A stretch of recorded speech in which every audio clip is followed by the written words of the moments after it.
All right, I think we are live, but I don't know. I don't know how this works. Still don't. Yeah, get this going over here. And I think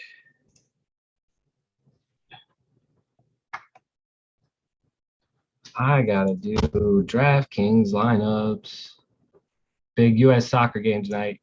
U.S. versus Mexico. Gold Cup final. What up, Albert? Welcome to being first one here. A little impromptu Sunday evening news and whatnot. We're gonna talk about a few things. We're not gonna stay on too long today, but we'll be on for a little bit here. Ashley's going to join us. Her phone is dead right now, so we she's charging it. She's getting herself set up. I think Candy's going to join us. She's been looking into a couple things. She was showing me some screenshots, and so I sent her the link. Hopefully, she comes in. If anybody else wants to come on tonight, feel free to just let me know, and I'll shoot you the link. What's up, Hooli? Hey, JK. Tim's here. What's up, Tim? Indy's here. What's up, Indy? I sent you the link, just FYI. At some point, I'm going to need y'all on here because from like 5:30 to 6 my time, so like in an hour and a half, I have to do these DraftKings lineups. So I'm going to need one of y'all talking because I won't be able to because I'm going to be putting together lineups. I'll show you guys what I'm doing while I'm just messing around, letting people get in stream here. So this is DraftKings. So I got 5 $20 lineups. So it costs $20 to enter this tournament. I've entered it 5 times. It's going to be out of 8,823 people. First place gets $50,000. And so I got to draft 6 players from the U.S. Mexico game based on salaries, and then put in the team, and hopefully they do well points wise, and I make a lot of money. But usually it's not how it works. So at some point I got to do that, and I'll rely on you all. Hopefully Ashley gets her stuff turned back on, but we'll see. I'm practicing not cursing anymore. Well, my voice is thrash too. Like, this is such as life. Well, Andy, I specialize in blacklisted. Get your butt in here. Let's talk being blacklisted. I agree. It sucks. So, what's up, Susie? What's up, Wander?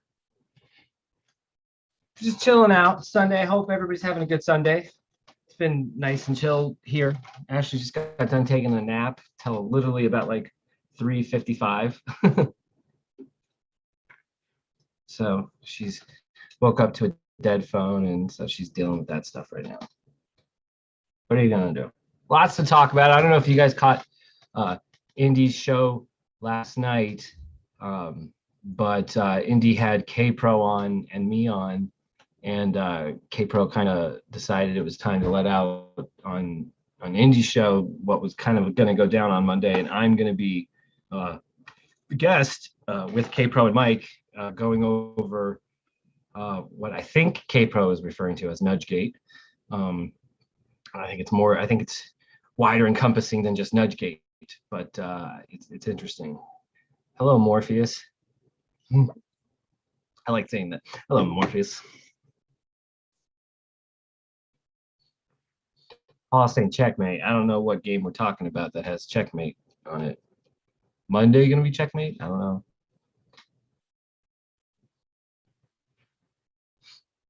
What's up, Canine Treasure Hunter? At some point here, I gotta do DraftKings lineups, so I'm gonna ask chat to help me out and pick a lineup. You guys are gonna be involved. If I win the 50,000, we'll do. Maybe I'll take the $50,000 in winnings and make it into a treasure hunt or something like that. Bed sheets, yeah. Well, I have kind of screwed up the laundry schedule today, so let's not even go there. Susie, well, that's a great way to do yard work. That's kind of how Ashley and I would do it, or me by myself before I was with Ashley. I would put you guys on and just have you guys on in the background until I decided y'all said something interesting to me, which usually was anything you guys talked about. I was trying to just soak info. So, all right. So, what weed are we gonna smoke for tonight's festivities here? I think we're gonna go. I think we're gonna go indica. I think we're gonna go indica today. But I'm not entirely. You know what? Actually, we're gonna go a little mix. That's what we'll hybrid.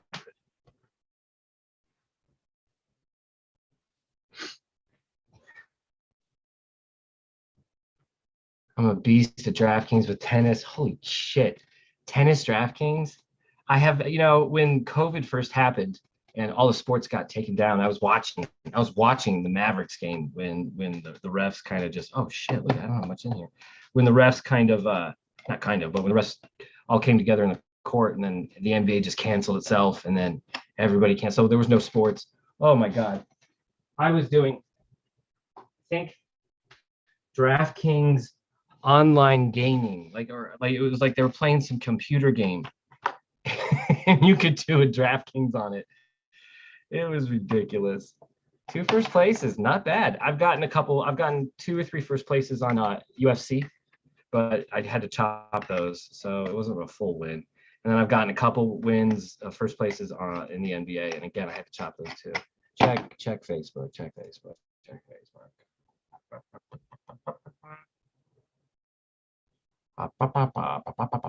Gotcha. Oh, so many shenanigans abound. I think everybody likes to come in and do the little chat because it reminds everybody of the old school AOL chat rooms. I think that's why everybody likes Discord too. Or not everybody, but a lot of people like Discord. Maybe some of the old timers in the chase don't know about Discord, but I'm sure you all know about AOL chat rooms. I think we all miss those days.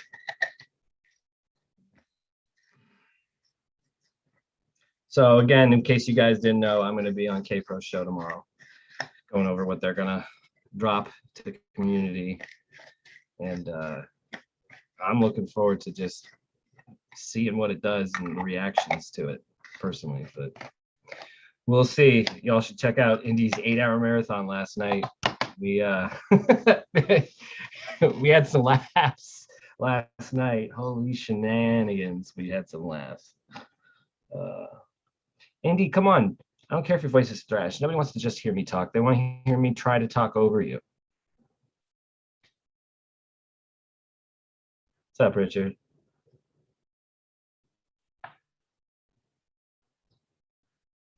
Just wondering where warm waters halt over here.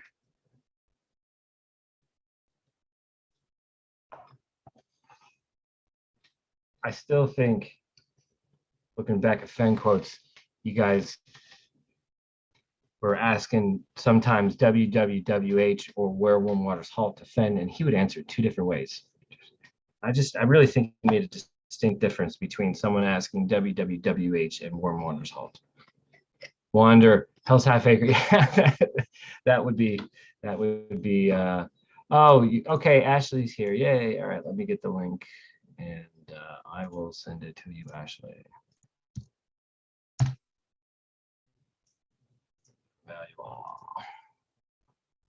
Starship Troop. God, that was so funny though. Oh, I don't know what the timestamp was, guys, but at some point in Candy's stream last night, I got hit by the laugh bug. It was the giggle monster. All right, so we're doing a little bit of a hybrid here, I guess you could call it. A little bit of indica, a little bit of sativa. You know, in fact, I bet you Ashley's trying to join the meeting. I have to like accept her or something. Ashley, check your Discord. Hello, Buck. I am not in charge of laundry. That's a horrific idea, Huli. Stop it. Stop it. You stop it. Where is Ashley? I gave her the link. Ashley, the people want to see your face, not mine.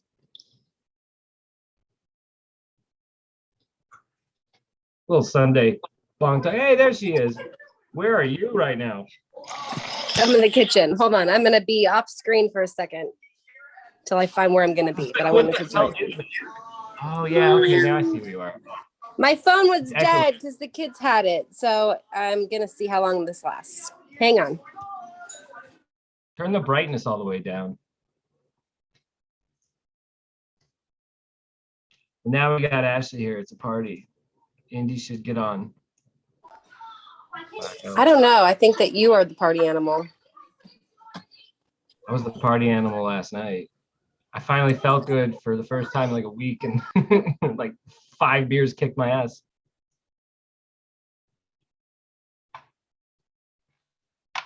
There will be no drinking tonight, even though there is a U.S. soccer game on against Mexico. Anybody soccer fans? Am I the only one who watches soccer of the Fenn community here? Y'all know Jack watched soccer, right? He's into U.S. national soccer. I've talked with him about it, but that doesn't matter. You have to look at his Twitter. Even into U.S. soccer.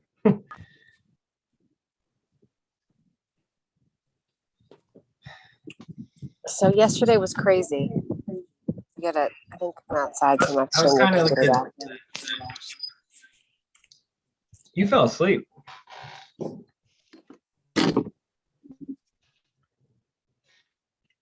You missed all the talk where we were talking in basic circles the whole time. You only watch soccer with guys?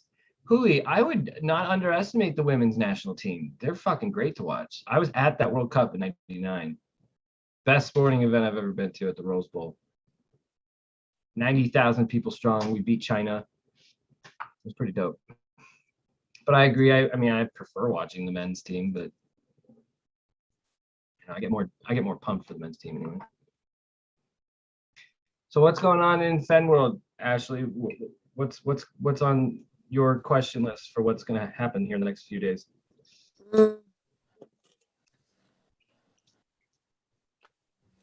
I don't know. I only half paid attention last night and then I fell asleep. So I'm anxiously awaiting.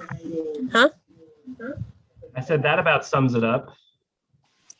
But I am anxiously awaiting whatever you and K Pro release on her show tomorrow, just like everybody else, just like Candy. Can you turn your computer down? Oh, okay. Is it me? I'll do that. How about now? Talk now. Okay, let's see if that's better. Yeah, that's better. I think that's better. So we got you falling asleep. So are you not impressed with the hype game? No, I was impressed. I just was tired, man. I've been taking care of you all week. I know. I'm kidding. But you didn't know I was going on K Pro's show tomorrow. You didn't know that I was like part of doing this shenanigans, figuring this out. No, I didn't. I knew you were typing fiercely into the keyboard at all times, doing some kind of research, but I didn't know with who or what it was. Well, and this is what we're gonna do tomorrow. It has been months and months and months and months in the making. So it's been diligently researched, verified, fact-checked, verified again and again, corroborated, and then, you know, as soon as we were ready to put it out, you know, we got even more corroborating information coming our way. So it's been tough to keep it under wraps. I know you weren't happy about it. I know a couple others aren't, but you know, K-Pro's not going to come out with the smoking gun tomorrow. At least the proof of the smoke. The smoking gun will be there that destroys the official story. But you know, it's gonna rattle some people, and I just don't know how people can react. So we've had to keep it under wraps. It had to stay under wraps, or it wouldn't have worked. And because we were able to do it the way we did it for the last intensely for the last month and a half, 2 months, but over the last 9 months, I'd say it's been slowly brewing in the background. quietly, and it had to stay that way. I get it. I'm not that upset. I mean, it's annoying because I just want to know, but I'm not upset because I know that if it's as big as I think it is, these kinds of things need to really just stay small until they get proved before you can share them. So I get it. And I would say this isn't the end of the story. I'd say this is the beginning. The beginning of the next phase of the true end game of the chase. I'd say that's what this is. I think it's going to get everybody to go, oh, okay, this is what happened. Oh, so it's not what we've been told. So you think it's going to change reason. And everybody's mind about what they believe to be true now? I mean, I don't want to be presumptuous as to think it changes people's minds. If people can't change their minds, if they're incapable of it, I don't know if this would change it. I had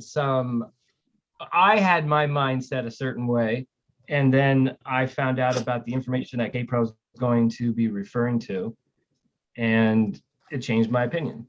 My opinion changed very dramatically, and if people wanted to go back, they could look and see that my opinion of Jack changed dramatically at one point. I can definitely see that. I think that there was a change in just the way you were talking about him on live streams. Well, and that was actually why I went on honestly, it was you heard me talking about him differently privately, just between us, because we've been only doing the streaming thing, for a short amount of time. But like, when I started to switch and I went, whoa, wait a second. And then went, oh shit, it's not, we're literally being lied to. Yeah. I don't know why, but we're being lied to.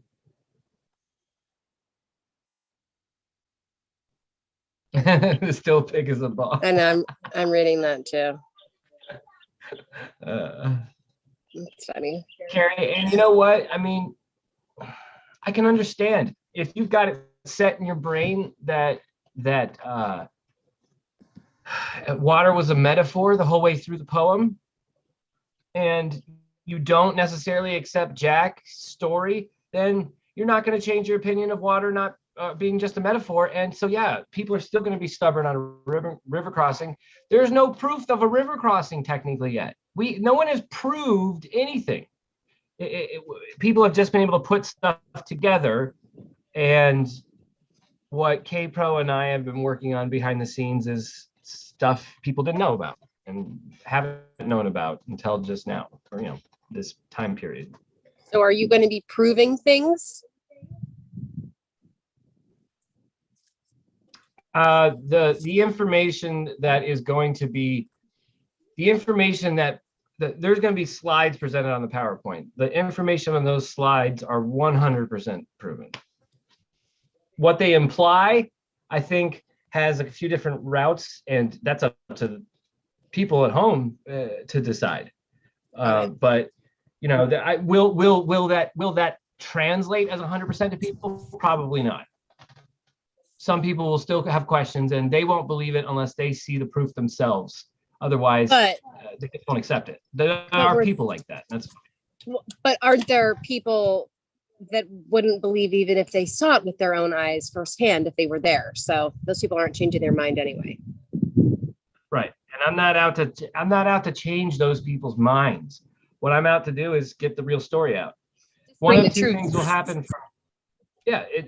Either Jack is going to go, oh, you caught me, and tell people the truth, or we're just going to open the floodgates that gets us to the truth just by force of physics and nature pushing us in that direction once we finally open the gate tomorrow.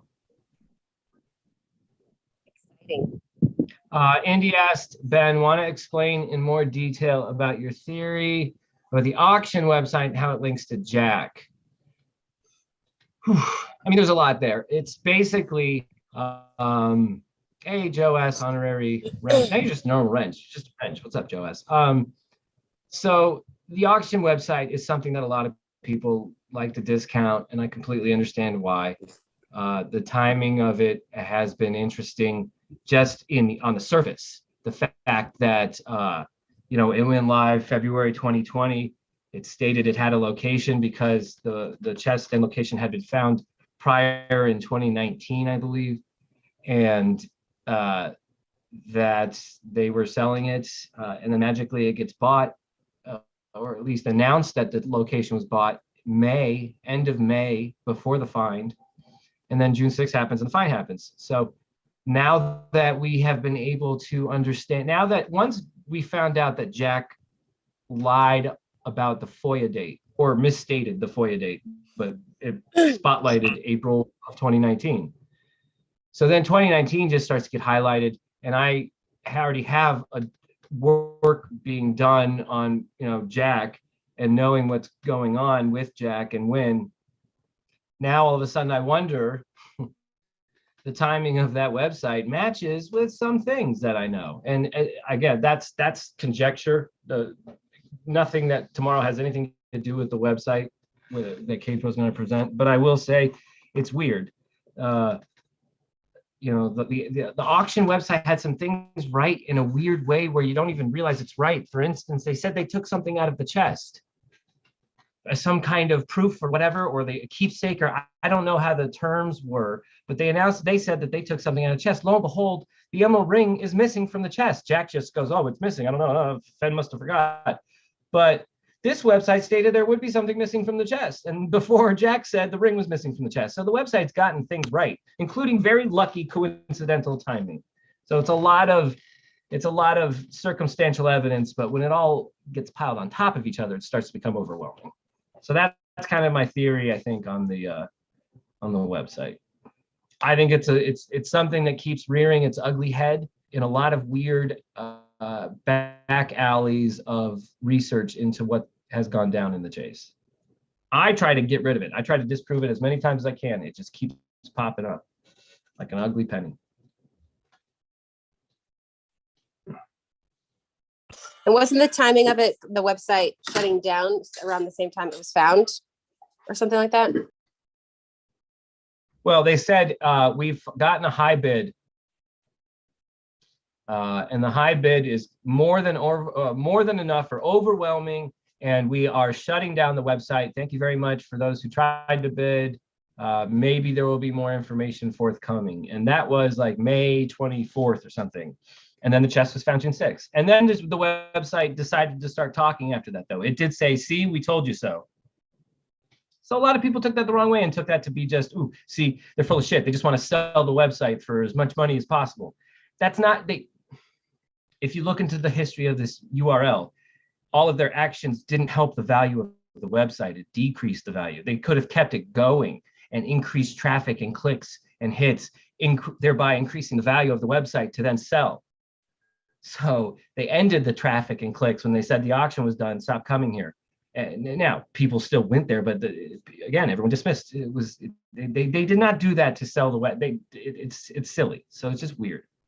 June 9th is when they said that the item would be missing. Again, that's so far ahead of when we find out that the emerald ring and the frog are gone. Now the frog was recovered by Fenn, but the ring is gone. That is so far ahead.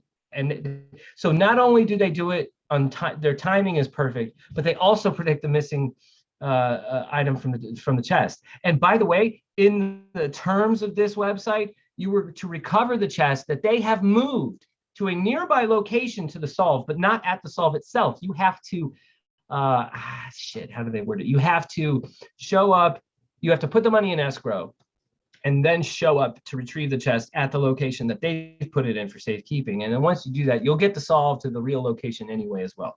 But it just so happens the picture of the chest was several feet away or several yards away or whatever away from the actual location. So the website's got some things right without even saying, hey, I'm going to predict something here. Look for more action or look for more information.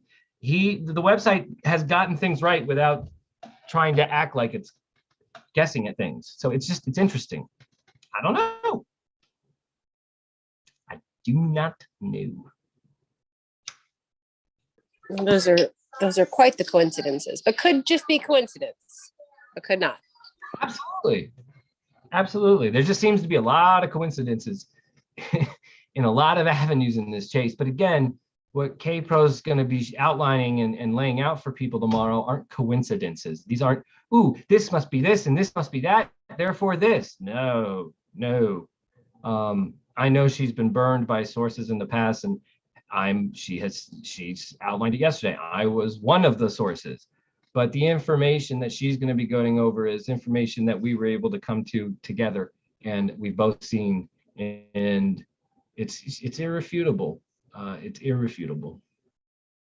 I'm curious about Jack being seen on camera in West Yellowstone. How would you explain this versus the auction website? Well, I don't know, and I've seen a lot of people say they've seen his image on camera or whatnot, or like, you know, two people in the woods or whatever. I don't know, but I could say that he was a searcher who then ended up buying the location. So if he's seen searching or staying at West Yellowstone, that doesn't mean anything. He just was on a search, and one day he decided to actually buy the location because he couldn't solve it himself. So he's seen searching his whole time as a searcher, but he buys the location out of sheer frustration in May of 2020. And, you know, who knows? It's just, again, we're not at the point where all the dots connect and the story is told and we're done.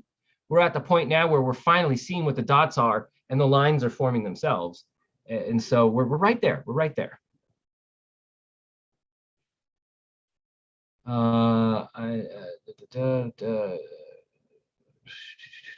So basically, these people found the chest, moved it, and Jack was the highest bidder and went and retrieved the chest in the new spot. Indy, if Jack was the high bidder, yes, that's how it went down.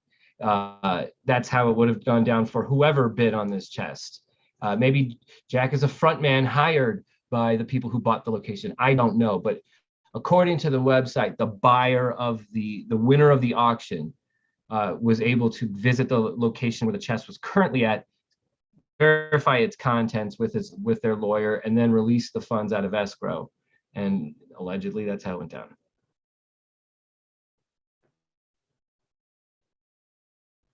Irrefutable is curious to me. Important would be awesome.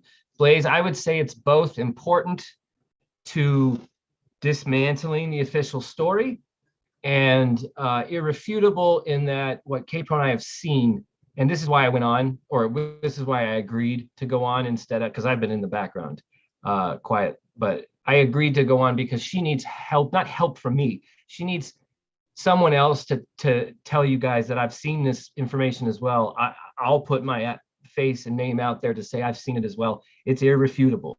So she's not on her own just saying, guys, it's me and Mike seeing it again. Blah, blah, blah. She's not being told some story from a source and, oh, this must be, it's not that. We have seen irrefutable evidence. And what K-Pro is going to be sharing is, you know, parts of that, but enough to make the point. And frankly, we're, you know, wondering if Jack was, what he's going to do next after this. We're wondering what he's going to do next.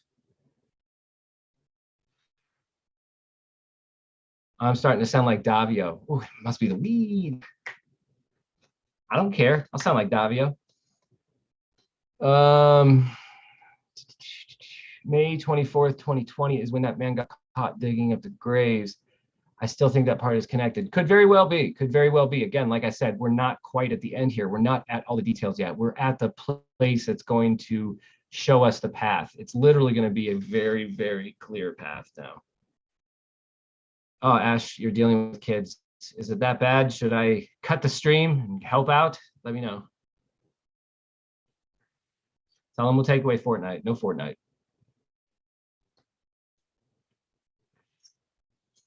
He was Fortnite free for a whole month there. So why is the chest in limbo in the office in Santa Fe? Goldilocks, it's a great question. I think it has a rational answer, and this is just going off of, let's pretend there's a chest, it was found.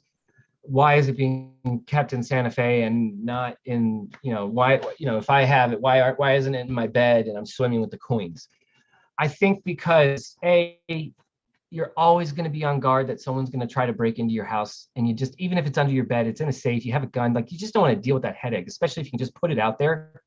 You just put it out there. I don't have it, so there's no use in breaking into my house or something, and it's in a vault, so there's no use kidnapping me. It's not like the bank's going to let this go. So there's some just real standard precautionary reasons to just have the chest be in a secure area and not your house. Also, I would say maybe there's legality issues. He drove it across the state, allegedly, according to the story. So we know the chest was driven across state lines. So we know that's already a federal issue if it's an issue. So leaving it in Santa Fe doesn't really do any good at this point for that. However, leaving it in Santa Fe under the guidance of your lawyers does help in terms of an auction. If you're eventually going to sell it, now your lawyers can handle the exchange and you don't have to fly to Santa Fe to do that. Now, why would flying to Santa Fe be an issue?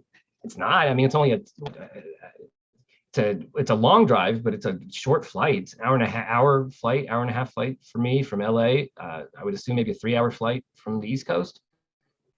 Unless he's in a place where it'd be tough to travel from. I'm gonna get the dog real quick.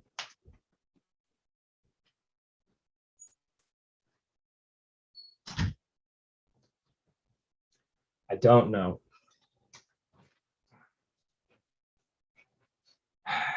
Anyway, I forgot what I was talking about, so we'll just go back to the chat. I think he'll start putting 2 spaces in emails.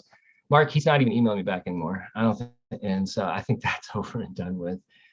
100% watching Monday's show. I mean, I would be if I wasn't on it. I cannot follow what location for sale auction Jack in West Yellowstone.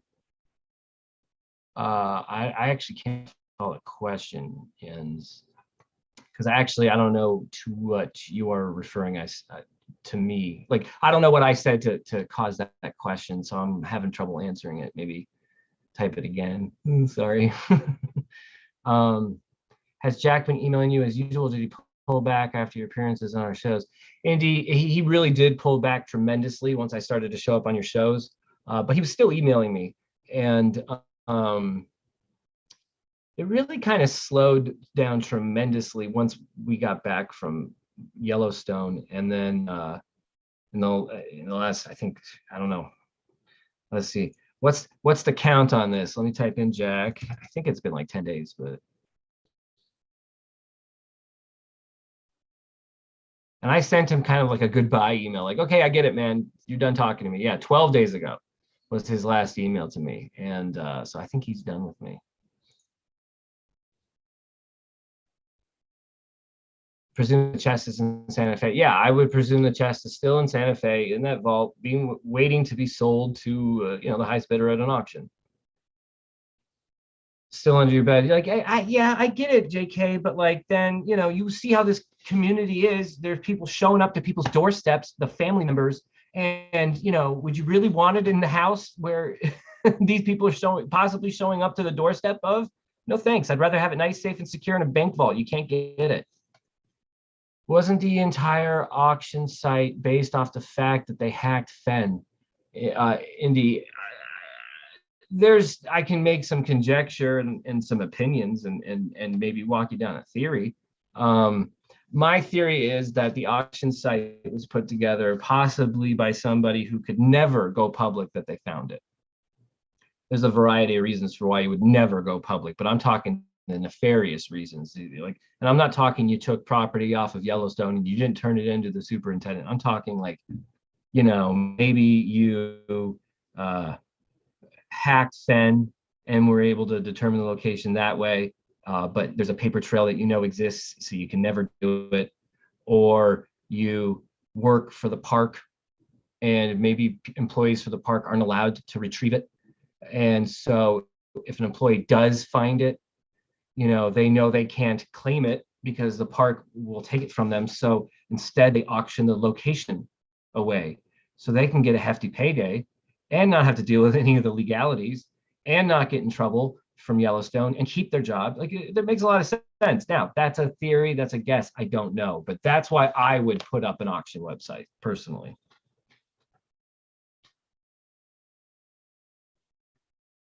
Some people talking poem in here. I get it. Jack is done with all of us. Like, I don't know if is he emailing anybody? If he's emailed you, let me know. Let Mike know. Let anybody know. Like Candy know. Just I'd be curious if he's still emailing. They are among us. Fuck yeah, they are. Wake up, people. The aliens have been here for quite some time, and they don't like when we use our nuclear weapons. Everybody asks why are they, because they're fucking with us because we split the atom and they got their eyes on us. That's why. At least that's my guess. No crazy deals with the government, all that stuff, but maybe. But nope, we split the atom. That woke their radar up, and they're keeping an eye on us now. That's what I think. But back to Fenn. On the Sunday night show, we can do whatever. Babe, how are the kids? Everything better? I would check Discord, just FYI. I don't know what you're thinking for dinner, but yeah, that's what I was trying to type. Anywho, what's everybody else doing on this Sunday evening with Fenn stuff? Any other questions? Let's do random fire question out, and then I'll expound on that question. What do we got? Although I don't want it to be anything too complicated. Don't ask hard questions. With that, I'm gonna take another toke. Toke, toke, toke, toke, toke, toke.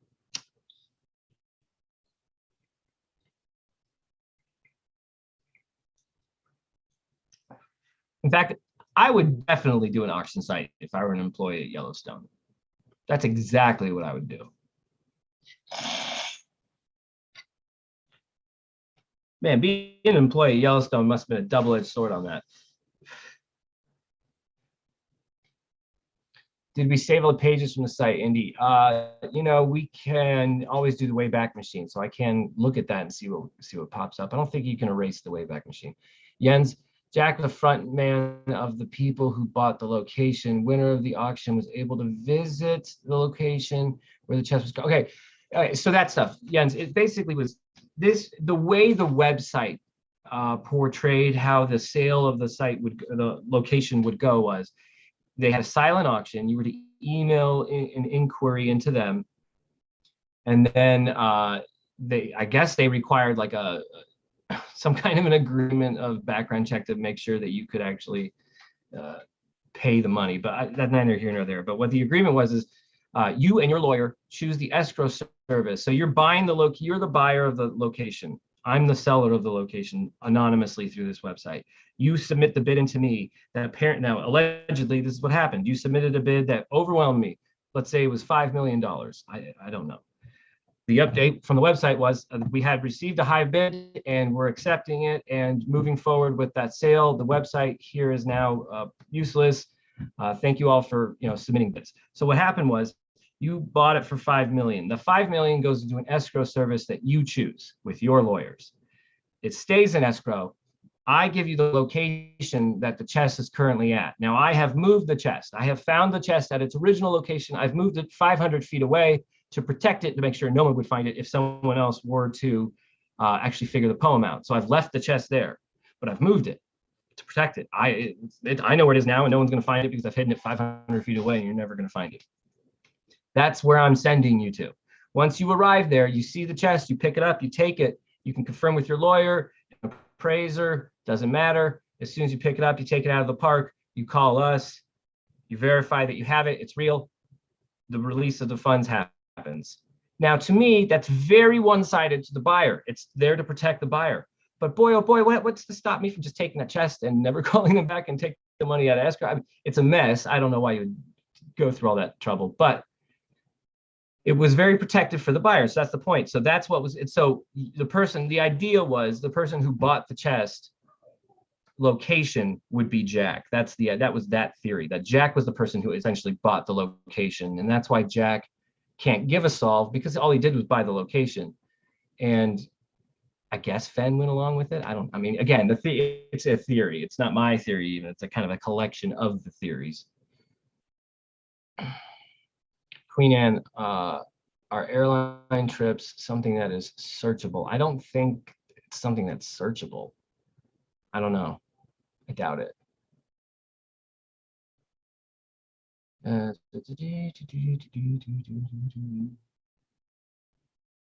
If you hang in a barber shop long enough, you'll get a haircut. I mean, yeah. What if the website itself was a hack link? I remember sending that website to Fenn because I updated him about all of the weird stuff in the chase. I mean, yeah, what did Fenn say about that website?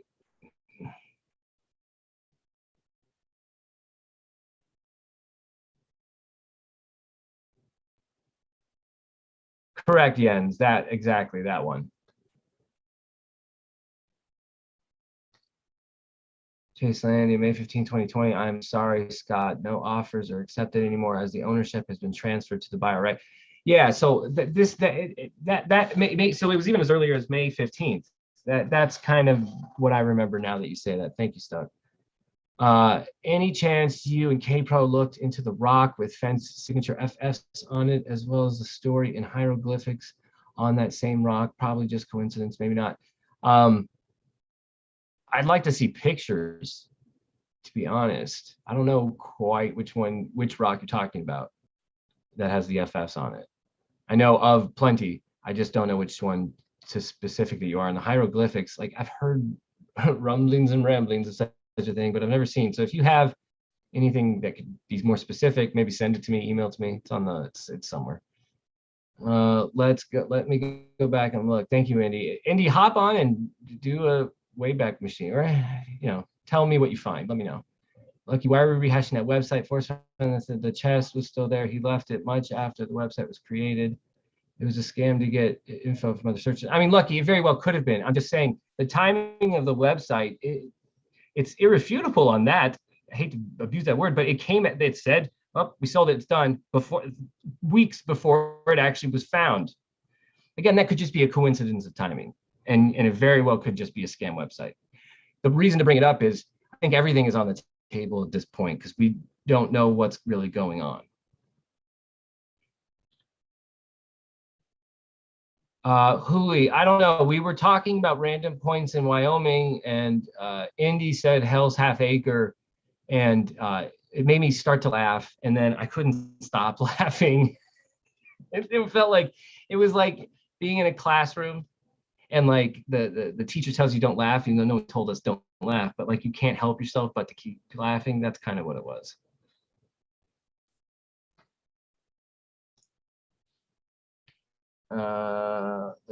So how do folks get access to someone's trip airport landing?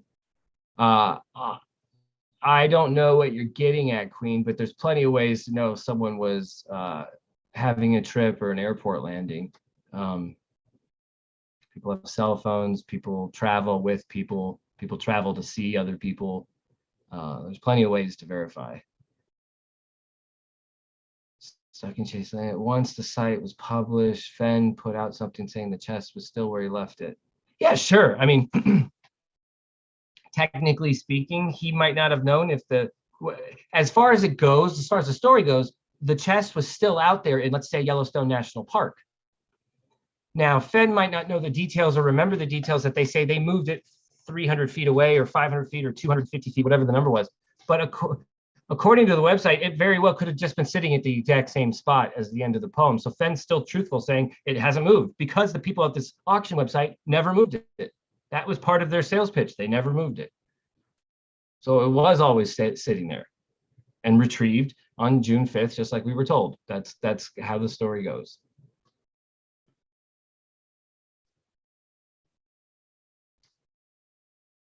Fenn emergency, Sweet Pea, it's funny you say that.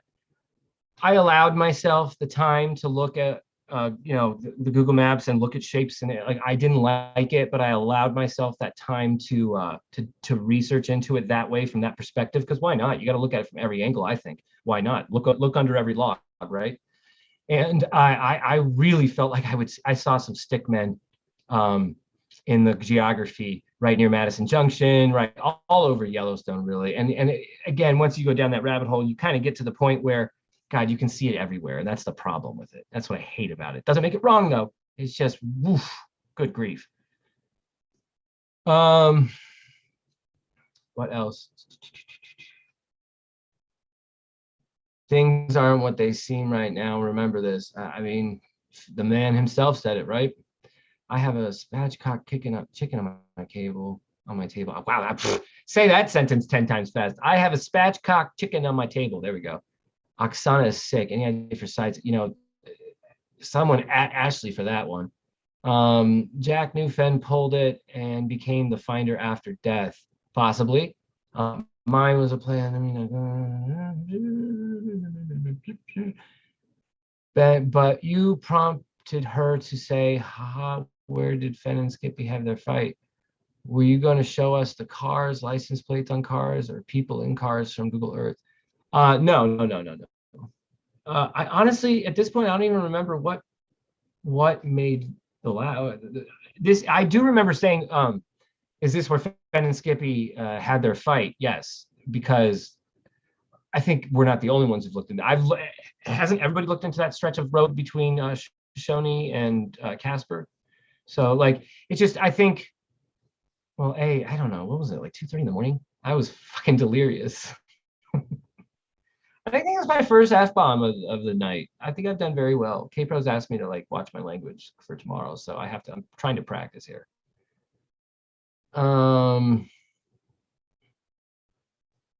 He didn't want, yeah, he said the way he knew the treasure was found, he didn't want to say. And, it's like he knows, think of it like as a fisherman.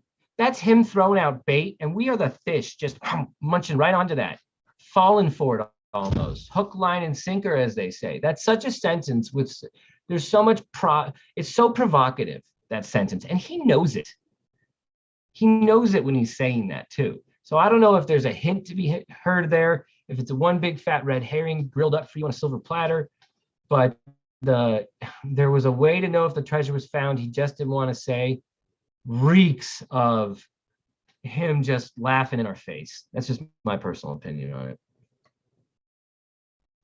Stuck in Chaselandia, and it was odd that they made a point to say they moved it, but it was still on the same type of land. Sounds like Yellowstone, right? And for whatever reason, they didn't want to remove it. They didn't want to deal with the issues, I guess.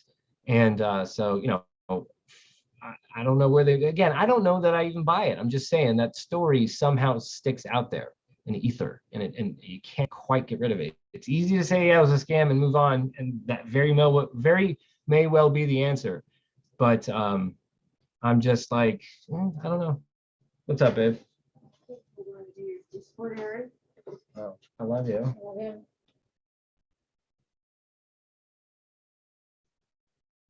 So I believe I may know what happened better than anyone. It's me talking, remember. I mean, yeah, 5 Leaf, but let's see what you have to say after tomorrow. It'll be interesting. Maybe we should look into the other person that was blackmailing Fenn. See, that's where I don't know much about. I'd like to be illuminated, though. That's what we want, right? We want information. Nothing gives a person so much advantage over another as to remain always cool and unruffled under all circumstances. Thomas Jefferson. I listened to yesterday's show today. Someone, I think Alan Kay, said, what if Condor 2 was Forrest? Was there a response on that? Well, I think Forrest is dead. So I don't think, it was Forrest. Okay, hold on. Let me rephrase. That's my bad for not even thinking the question through. The Condor 2 did stop posting, like August of 2020. So could you argue the Condor 2 is Forrest Fenn? Yeah, sure. Absolutely. There is a connection, though, between the Condor 2 and Jack Stoof's political blogs, and that is this specific Condor 2 posted these political blogs onto Reddit at the time in which they were posted online into the world in like 2011, 2012.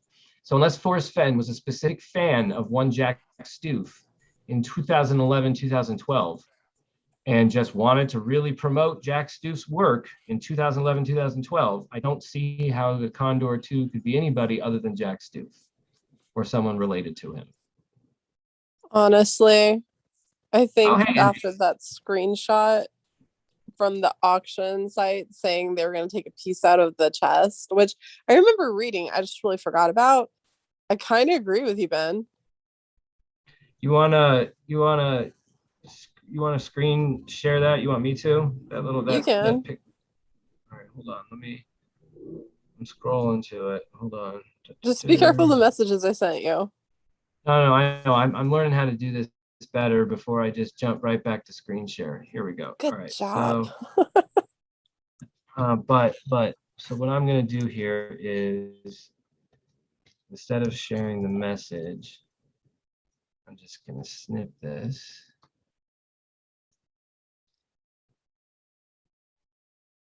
Because like the one thing that doesn't make sense is Jack, right? He doesn't make sense. Apparently you and Caper are going to break this stuff open tonight and Monday, which is really cool. I'm excited for that. But he's like the wild card in all of this. And he didn't appear or surface until Fenn passed away. And then the only thing that we have really going for us is that the family or Shiloh confirmed Jack's the finder, right? Mm-hmm. So we all know the family was sick of this shit. So I'm like I'm wondering, maybe you're onto something. Maybe the auction site has a tie-in for something. Like, what if the family bought the damn thing? Wouldn't that be interesting? Well, I guess, but they were able to say the Forrest Fenn estate no longer is in possession of the chest. I think they'd like to say that with the confidence that none of them are in possession of the chest, so they can say that honestly. You know what I mean? I think they're happy to be done with it. I don't think they will even want to buy it. Well, is there any way we could like link or track whoever made this site and then try and follow the money? There's ways to look into the website. It's been really well covered up. It is interesting that the website now does go to a Wyoming lawyer. Yeah, that is weird. Have you tried calling him and asking him like, what the fuck? No, like like that feels like the next level, and I just won't do it. As tempting as it is, I can't do it. I feel like that's the line that keeps me from being crazy. I'm not crazy if I'm not actually thinking. You should at least screenshot it and look into him, and then see if, since everyone's watching, this right now, and we just gave him the idea, if someone does do that, watch if he disappears from that website. Listen, that is weird. Website forestfenntreasure.com. See where it takes you. This lawyer must wonder why he gets so many random hits from across the country. Well, like, okay, we know Dale can't stand Jack, and we know that he put it out to the public that Fenn was getting blackmailed. He wanted to shut it down. Fenn was getting blackmailed.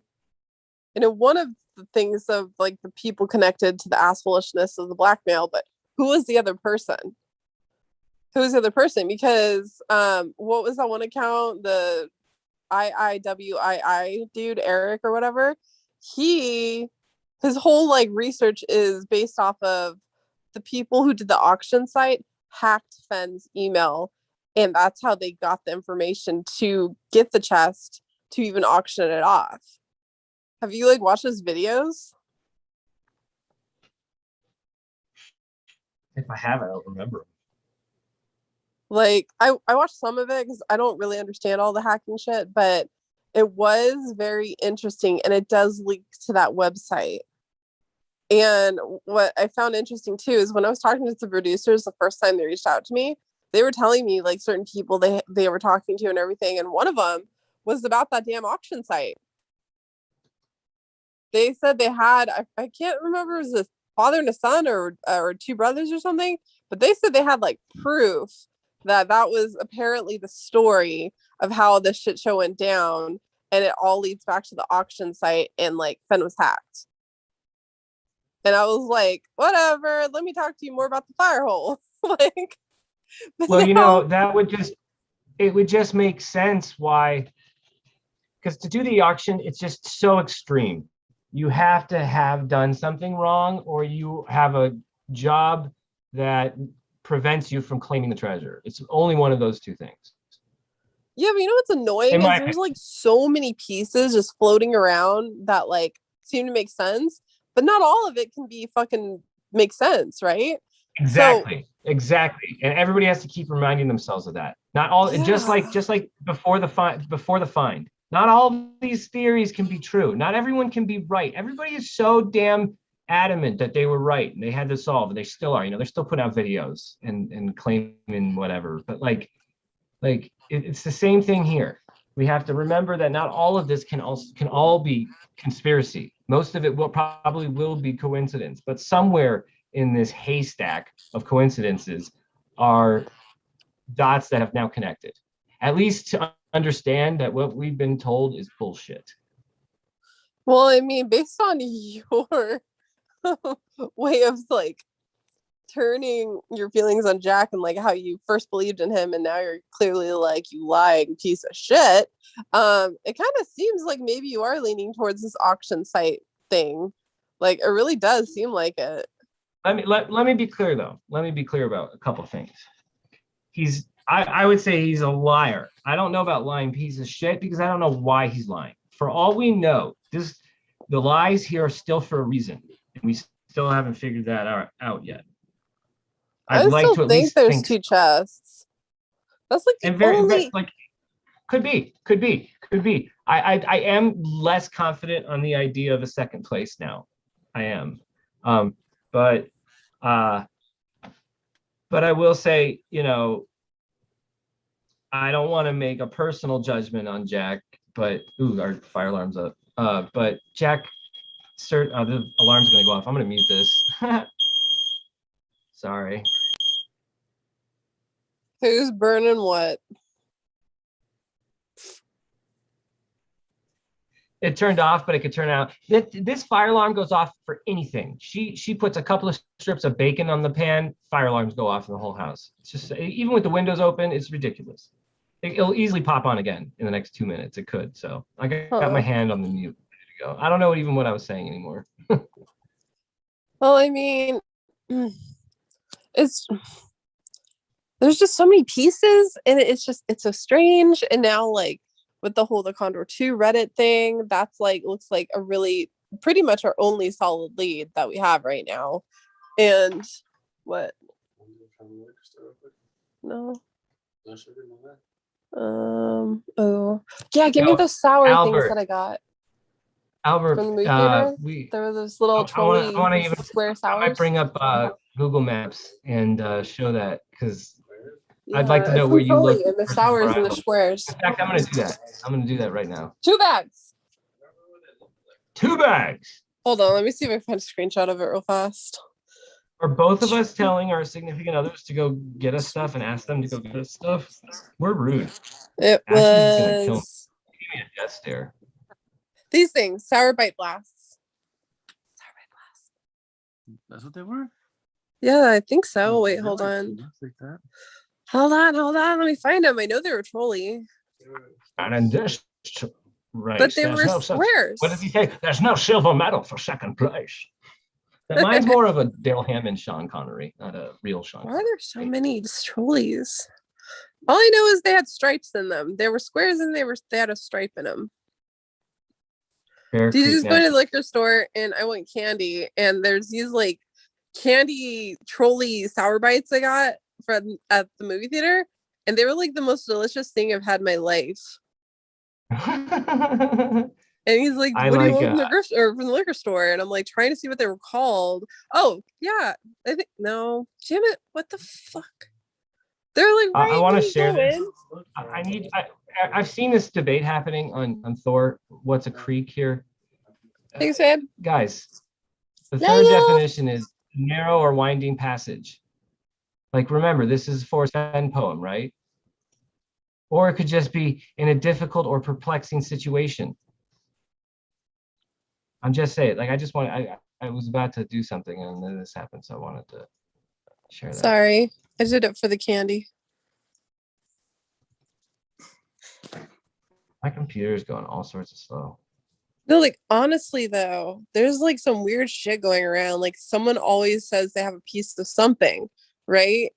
And it's just who's right and who's making shit up and who's here to distract. Even Steve Klein admitted in chat before that someone was paying him to stir shit up. Don't you paying him. find that Well, like yeah, but do you weird? believe him? Do you believe that? I mean, I'm not calling the person a liar or not. I'm just saying people make a lot of claims in this chase. I Oh wouldn't no, put I it past believe someone it. who claimed that they're I being believe paid. it.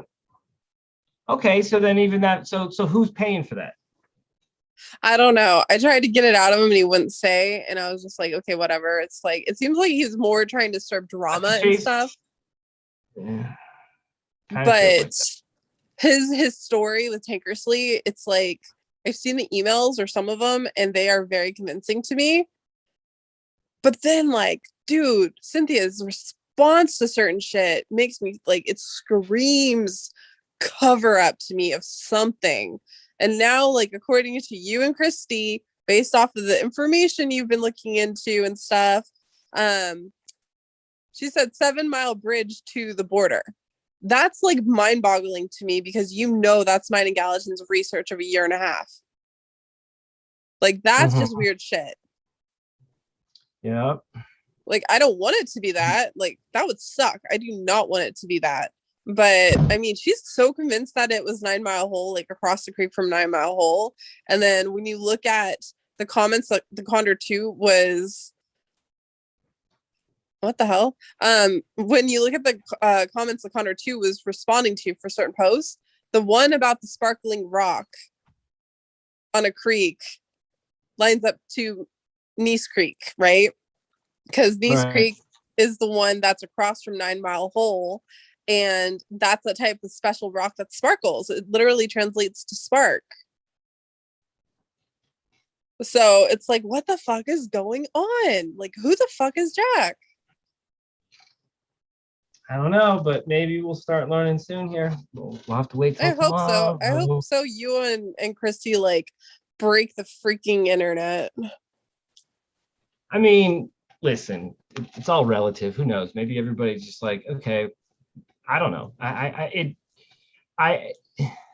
Jack is either going to respond and change the story, or he's going to hide or lie, I guess. But at least he's not living in reality in the face.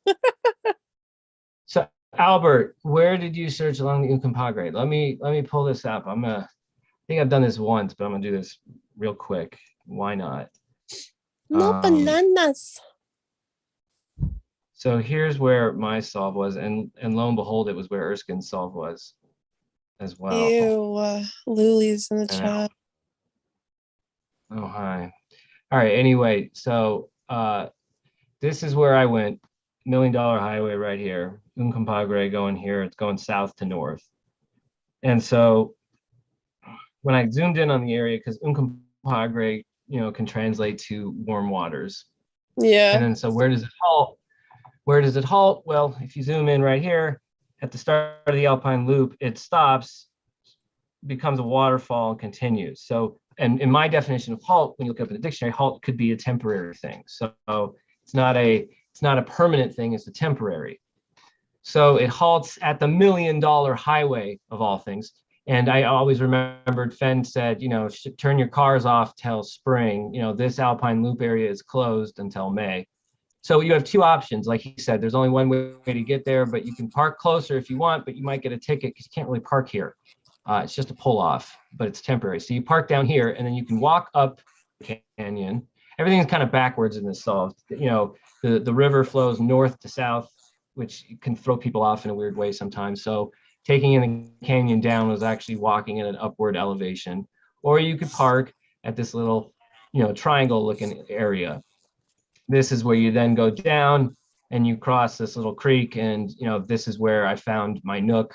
And I crossed an iron plank to actually get across the Uncompahgre River, which don't tell me how that happened. I have no idea, but it happened right at the intersection of Climax Creek. So at Climax Creek and the Uncompahgre River, there was an iron plank to cross. And then when I crossed it, I found a nook. So what was the blaze? The blaze was two things: blaze on the ground, but then the actual shape of this could be a fire blaze. Like if I screenshot this and then made it red, right? And like you know, this is a big fire right here. It's a blaze, and you start it, and then you go look quickly down. So that's where you're beginning where warm waters halt, where the first of first of two blazes were, and then you go down, blah, blah, blah, blah. So anyway, that's where I look. Weird stuff that I found there. I guess I could show the pictures. I don't know. Have I showed those pictures of what I found? Like, I have no strange. I don't know idea. who put that shit there. I don't know who put that stuff there, but Then I will tell you one thing. Until you came into the community, like surfaced into the community, we basically had shit until you came in. Because if we didn't have the Condor 2 and other stuff like that's been popping up recently, we like, like I think you're the savior of the chase right now, basically. well, no, we just all started to be able to work together and connect dots. Here's the iron plank, though. So you were able just to, like, this thing was embedded in the rocks. It wouldn't move. I don't know how long it had been there, but it made crossing that little river quite simple. Underneath it was a stick carved into a snake. Don't ask me. It was sticking. It was like a bunch of rocks and it was sticking out of the rocks. It was like 18 inches big, or not 18. It was like 8 inches big. Crazy weird. Then I walk across, and oh, that's not the. I ended up putting the book there instead. But this is what the nook looked like. That's my dumb face. But what we found there was a big X. I don't know. I guess I got pulled up on the fucking internet. Yeah, but don't you find it weird? Okay, so we know Fenn is a wordsmith, right? And then allegedly Jack was too. Nook drives the word creek, and Fenn says there'll be no paddle beer creek. So when he says that, is he talking about a nook, or is the nook code for creek? I mean, it could be both, and that's the beauty of it. It's kind of works as a way to confirm each other, because they could be both, and then it tells you to look for one and another right next to each other. A nook right out of the creek makes sense. You need a nook. If it's next to a creek, you need a nook. The way Dan Barbarisi explained the discovery of the chest in the final chapter with Jack and stuff, it didn't sound like it was a so-called nook. It sounded like the chest was just chilling there, and over time, debris and shit just piled up, and then all you could see was the top part of the chest. I agree, but then I would also say that's another part of this story where it feels like it's evolved and changed over time, and I just don't like it. I don't trust it. So it's like, I don't know what we want to call it, but this is what I would call, if anything is a nook, I would call that a nook. And that's what we found. I took a rock off this. I removed the rocks because I wanted to dig underneath and see what was there, but nothing was there. But you did see that in a court case, Fenn actually put on like record that he never had anything to do with the $1 Million Highway. Yeah, which is a joke. That is such a joke, because I know for a fact he was in Silverton. And he was in Silverton in 2009. I know for a fact he was. So like, it's silly to say he's never been, or I never heard of the $1 Million Highway. That's a silly statement to make. And I don't know, I've heard you guys say this across time, and I generally agree with you, but I think the man is very, very capable of very capable of lying to courts. He doesn't. I need to go kick TJ's ass when he gets home, because he let a fucking fly in. And now my dog is like sitting on my head because she's petrified of flies, because she got stung by a bee once, and she's convinced flies are bees. Oh, lovely. I hate this. Albert, I was there June of 2020. Oh, there's Vertigo. Isn't Vertigo and Must Listen Good like two of the searchers that are like hell bent on 9 Mile Hole? And Carrie Galloway too. I mean, I don't know. I think 9 Mile makes the most sense at this point, but we just don't know yet.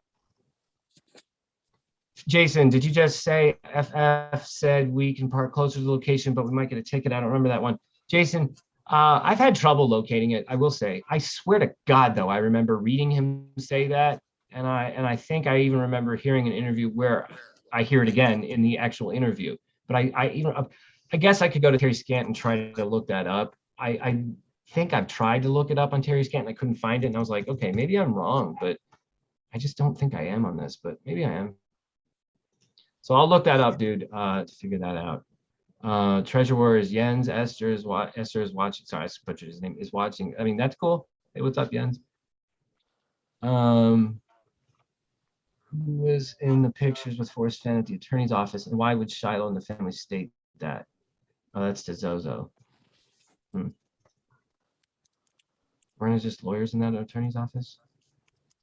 Love the cross. See, Albert, I don't know. It looks like a cross, but I had removed one stone already. It looked more like an X, but I guess it could have easily been a cross still, because I don't think the number of stones match. Actually might have been a cross, to be honest. Did you see the post on Facebook? I don't know who posted it, but they were saying there was like subliminal messaging proving that Fenn was doing a final goodbye right before he passed away.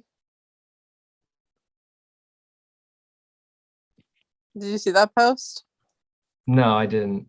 I'm laughing at F saying, thanks for showing me where you buried the book and stones. We'll pick it up as soon as possible. Hey, that's why I buried it there, for somebody one day to look at that nook and go, gee, I wonder what could be under there. Because there was nothing under there when I got there, but it sure looks like there could have been or should have been. Whee. Let me know if that iron plank is still there. It'd be interesting if it was Ooh. gone. Lucky just said, I just found a Reddit post from 6 years ago that talks about the New Mexico tourism video. Oh yeah. What said? Do share. Yeah. Do share. I could look it up, but I'm just so lazy right now. U.S. soccer game. Oh, 45 minutes. Okay, see? I had to remind myself. You guys didn't help me at all. Gosh, I got to do this DraftKings lineup. Indy, you better take the lead here. Dude, I'm tired. I was up till like 5 a.m. I mean, me too. I was on your show, but I'm with you. I'm not going anywhere. I stayed up 2 more hours after doing research. Oh, did you really? I I crawled into bed and just passed out. We all got problems on this. Advanced options. Should I show what I'm doing? Should I show how my process works? Why not? Just give you guys something different to look at.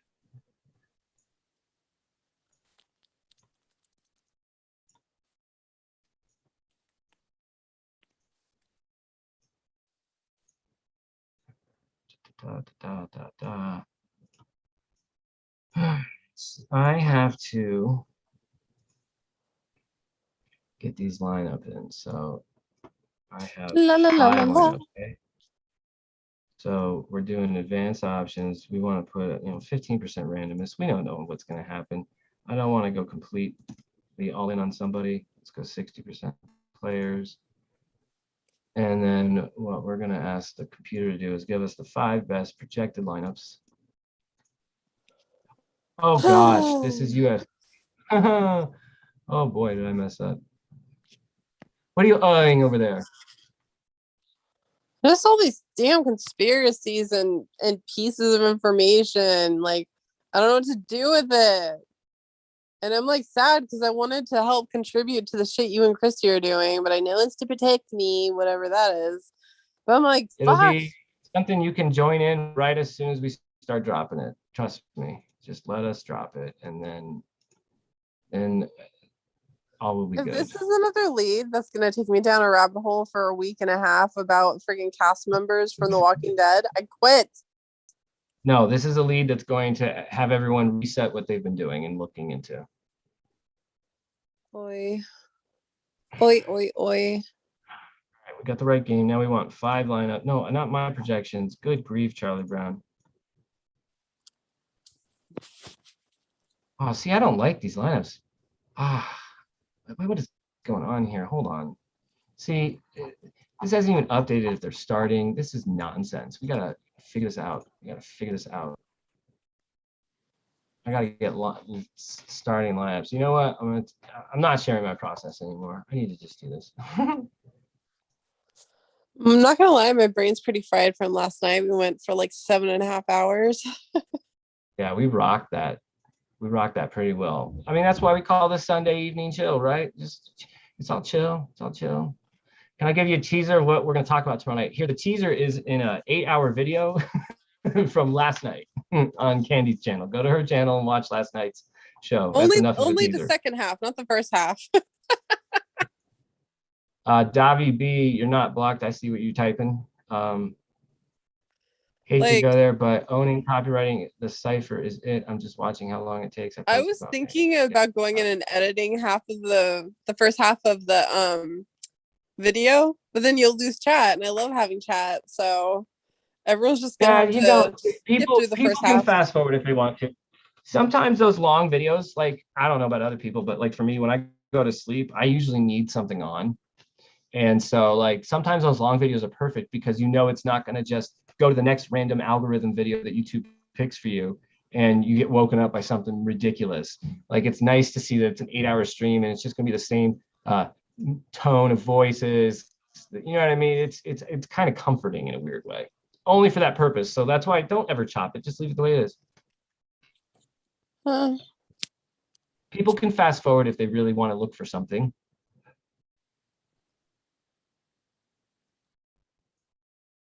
Oh, I just got an email.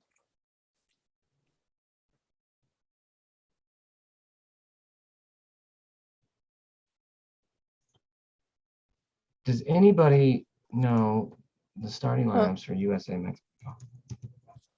So hard when people tell me stuff, then want to say stuff, and then they're like, "Don't share it yet." I'm like, "God damn it! Stop sending me secrets.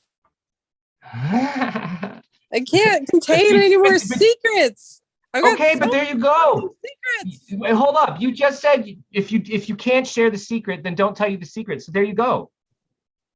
Well, it's too late. I did exactly what you asked. Sent me the email. I read it. Now I've got the fucking secret. I understand that, but I'm just saying, I have been doing what you asked, so you don't have to have the burden of not sharing it for the last That's X amount the of one time. thing I wish you would share, because if I have to fucking hoard all these secrets, that is the one out of all of them I would like to hoard. Damn it. And I can't go to yours and Ashley's house right now because y'all are sick with freaking COVID. I mean, I feel fine now. Honestly, that doxycycline did fucking exactly what I thought it would. Ashley and the kids are sick, and I'm not getting sick again.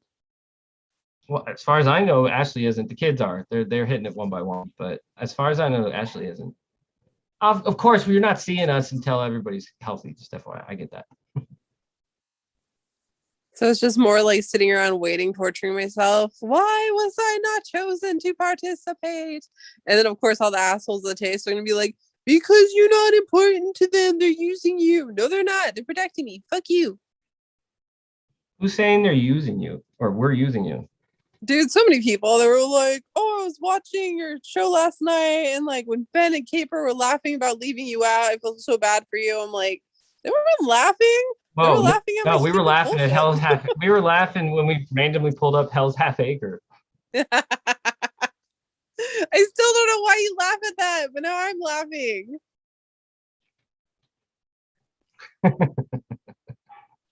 I won't allow myself to get. Why can't I get Mexico's starting lineup? What are they holding it secret? Good grief.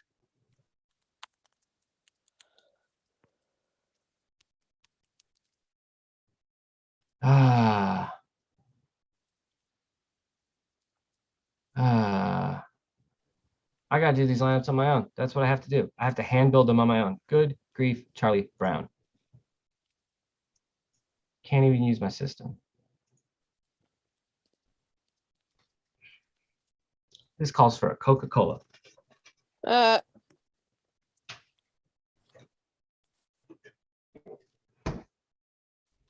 Where's K-Pro and all this? I think she's supposed to be dropping a video. Like I've been waiting for her to drop this video so we could play it. Oh yeah, I forgot about that. Reach out to her, see if it's still happening. Okay, hold on.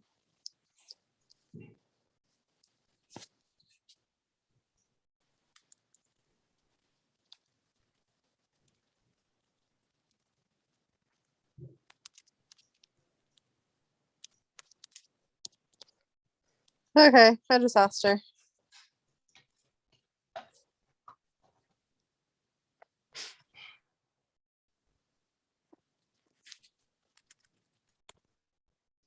What are your feelings, Candy, on Yossi Zardes scoring a lot of goals tonight?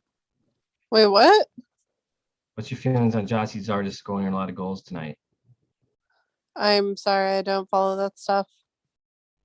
That's why I'm asking. Dickhead. You know I'm Here more we go. conspiracies and historian research. Come on. We're gonna put Zardes in the captain's spot. We're gonna hope for a good game from him today. Well, who else we got to put in here? Doobie doo doo, doobie doo doo. You know what? Maybe no, we'll do a lineup with Matt Turner, but not this lineup.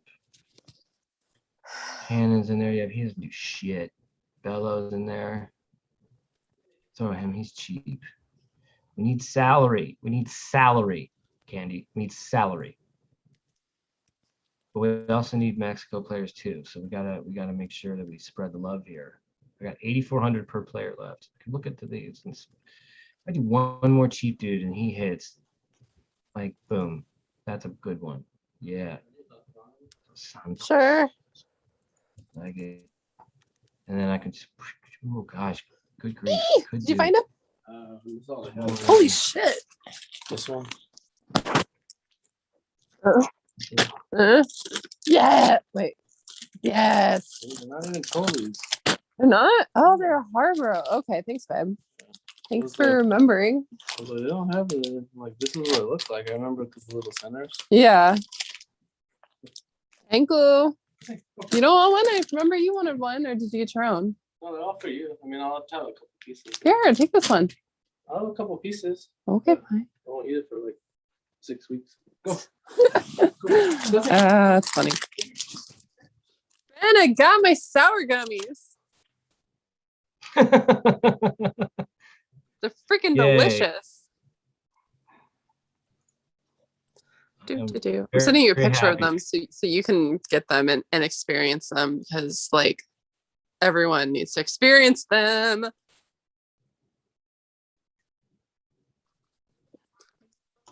Yeah, I Ooh, said that is leaving yeah. a lot of salary.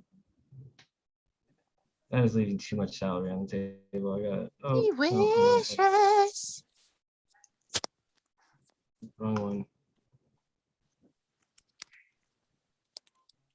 This is an intricate process.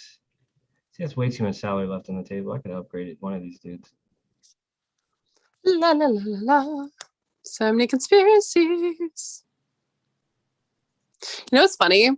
Like, if you go back and watch all my videos, you see like I jump around a lot with lots of research and shit, and I look like I'm all over the place, but like a lot of it connects. And everyone's like, well, what happened to your Cult of the Relics research? It's still there, you guys. It's just so much to fucking go into. You know, I still haven't read that damn book that I dropped $75 on. Really? Yeah, I haven't had Gotta get on time because that. like the moment I got it, I got sick and I couldn't even like freaking function, let alone like differentiate what was real from fucking fantasy. Like when you're that sick and you have that high of a fever, shit gets weird. So I was thinking this week of finally opening it up and looking into it, but it's interesting. It's interesting.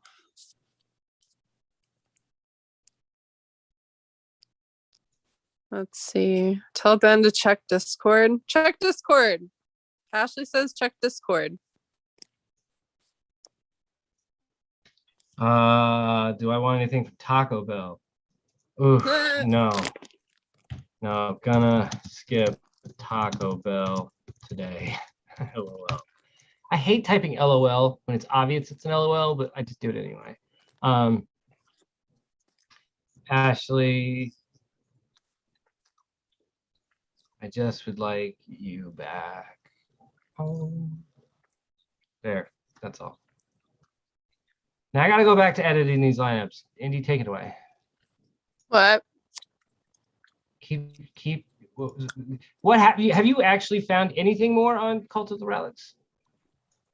I mean, I've got a whole entire like catalog in my mind about Cult of the Relics. What do you want to know?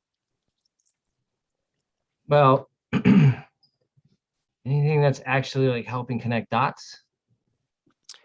Well, I know there's a lot of very scary and powerful people connected to it, and Fenn was definitely wrapped up in it. I wonder if there's a way you could ever reach out to Doug Preston. Nope. Never doing it. Never Why? doing it. It's already like pushing my luck for following him on Instagram, honestly.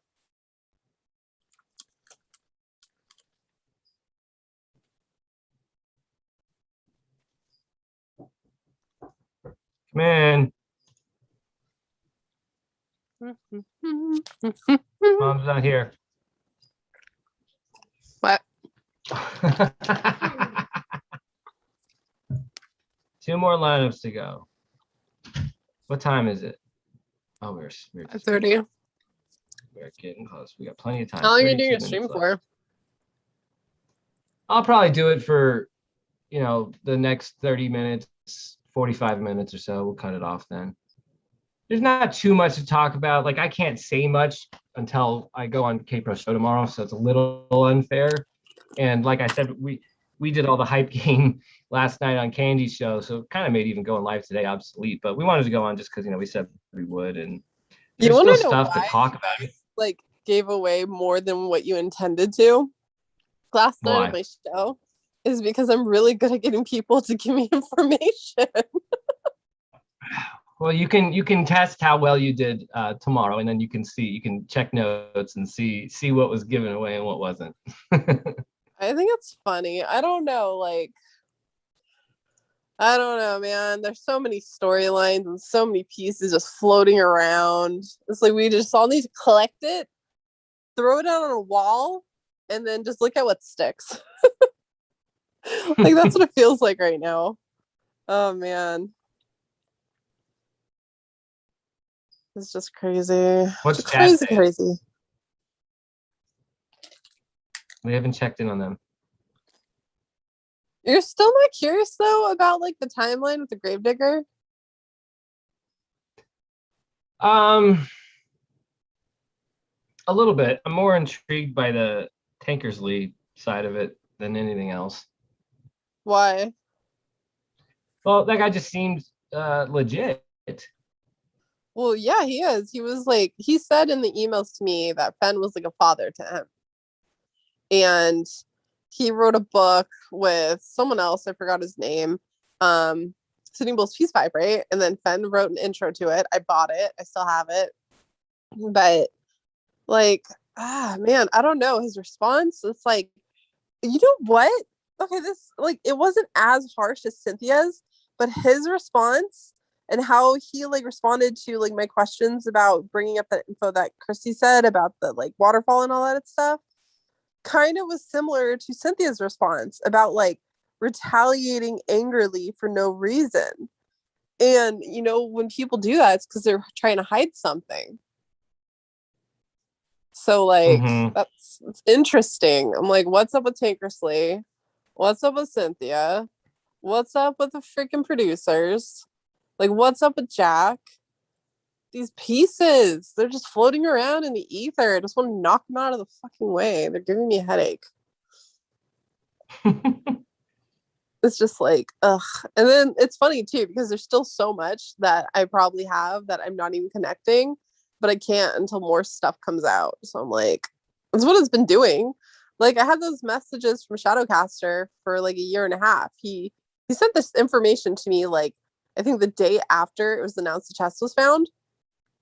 And I'm like, okay, whatever, pick a number. You're crazy, like I don't want to deal with this shit. So I didn't talk to him for I think I finally talked to him yesterday. He like messaged me, but I went back and looked at his messages and it's like, okay, this is interesting because I know he did randomly start working for Yellowstone National Park the same timeline that shit went down and then the chest was found. So I'm like, that's a little curious, isn't it?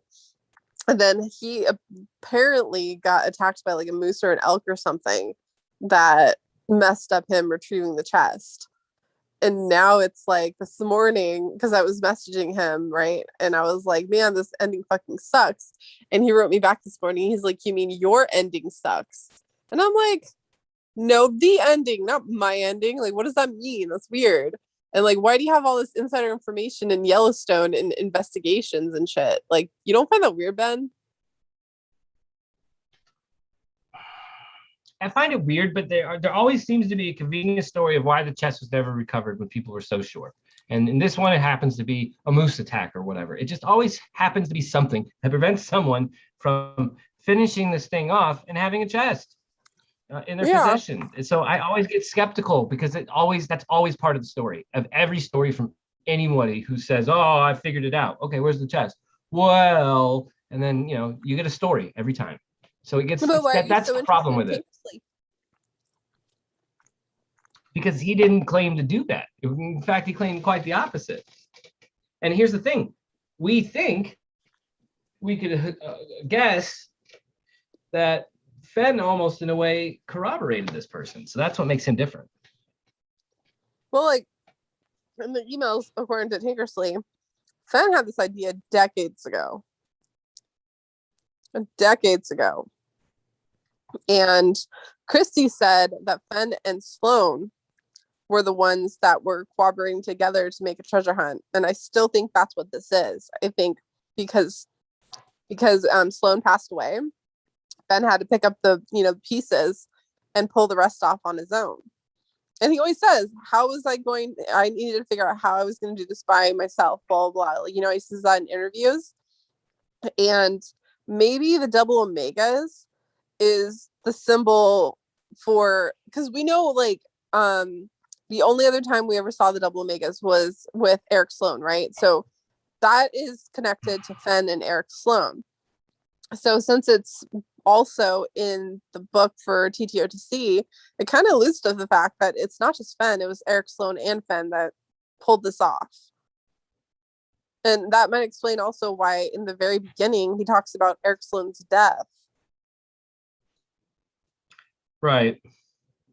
So, according to Tinkersley, this was thought up decades ago, and that he was sworn to secrecy about its location.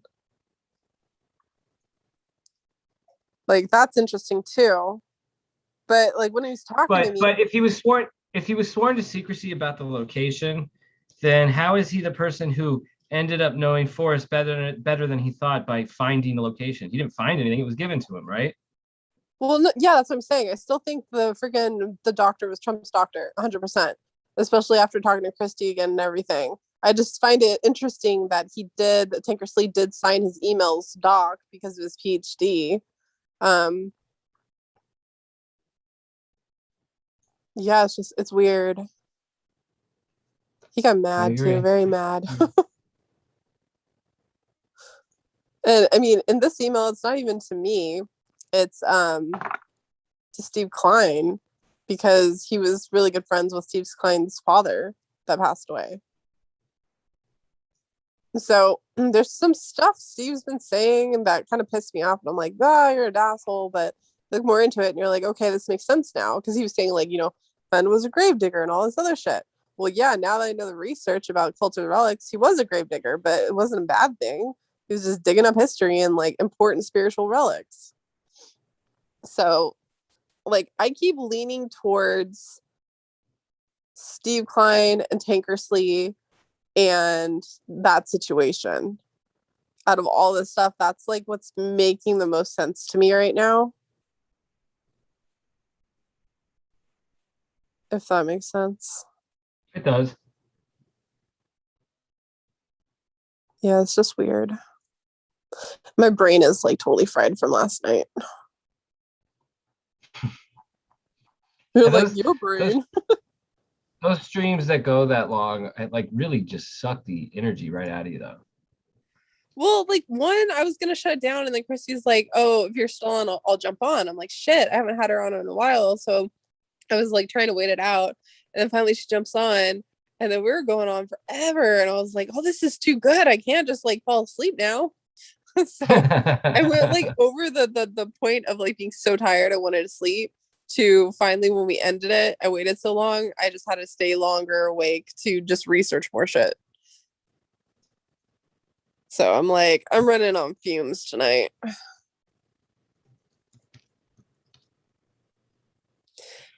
But yeah, I do like, Okay, so, I kind of want to do what I so did to like, Becky, you know, when we were in the Zoom and I was trying to like get information and she thought like the littlest thing, if she mentioned something, it wouldn't help and it did. I'm like tempted to do that to you,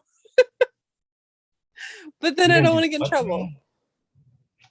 No, you're not doing it. I do not participate in such things. It's just interesting. But do you guys really What's so think interesting? because of like the stuff you're gonna be exposing on Monday, you'll like have to lawyer up or something? Again, I'm not answering these kind of questions, but I did find the answer to. I didn't find the answer. Let me rephrase this for Jason. I'm finding other people talking about it on Reddit in the past, like 3 years ago. I'm reading a comment that says something to the effect of, though he did once say something about being able to park closer, but at the risk of receiving a parking ticket. So other people have either heard that as well, or we're all hearing the same bullshit fake quote and repeating it. But it's definitely been said by other people as well. I know I've read it somewhere. I just can't remember where.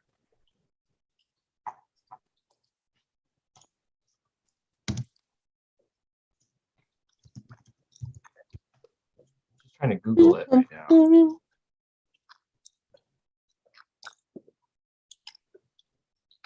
I could have sworn he said it, but you know, I can't find it on Terry Scant. I'll say that it did not come up on Terry Scant. Yeah, Lucky's right. I said grave digger. She's like, it's not grave digger, it's grave robber. That's how fried my brain is today.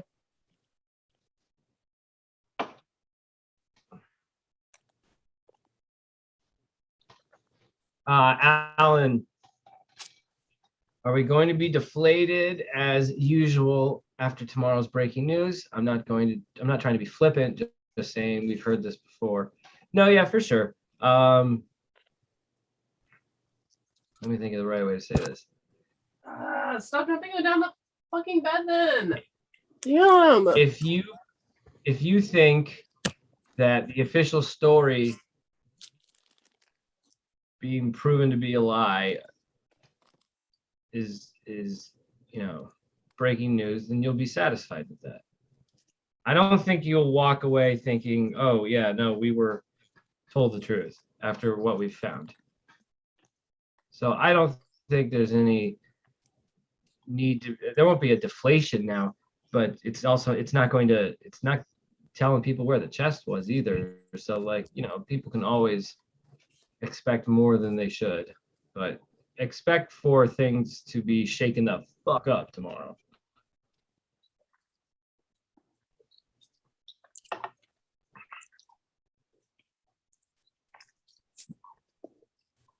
Parking ticket thing could make sense. He said if you went with a friend, have the friend stay in the car.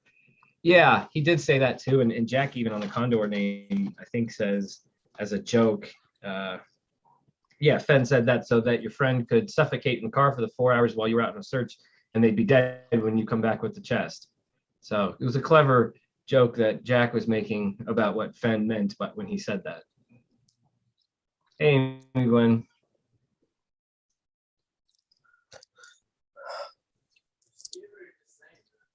No, I actually saw it. Like when you left, there was the fly buzzing around and Dart was freaking out again.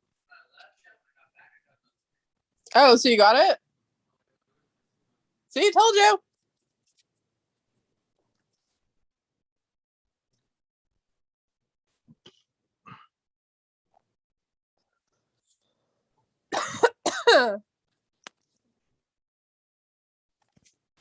The struggles. Has K-Pro dropped that video yet? No, I messaged her. She hasn't responded back. They must be trying to like edit it or put it together. Family stuff, lots of stuff. Stuff. Down into my belly. Lots of things. Oh, don't forget tonight the bad channel is going to be going on, and they're going to be piggybacking off of yours and Keeper's research. Are they going live today? Yeah, I think so. I'm gonna be watching soccer. Oh, Amy is in chat. Hey, Amy. do. Albert, chasing India, are you planning on an after party tomorrow right after Calais or show? I don't know. Depending on like what actually drops, I might be so inspired to like go down the rabbit hole. You might not see me for a week.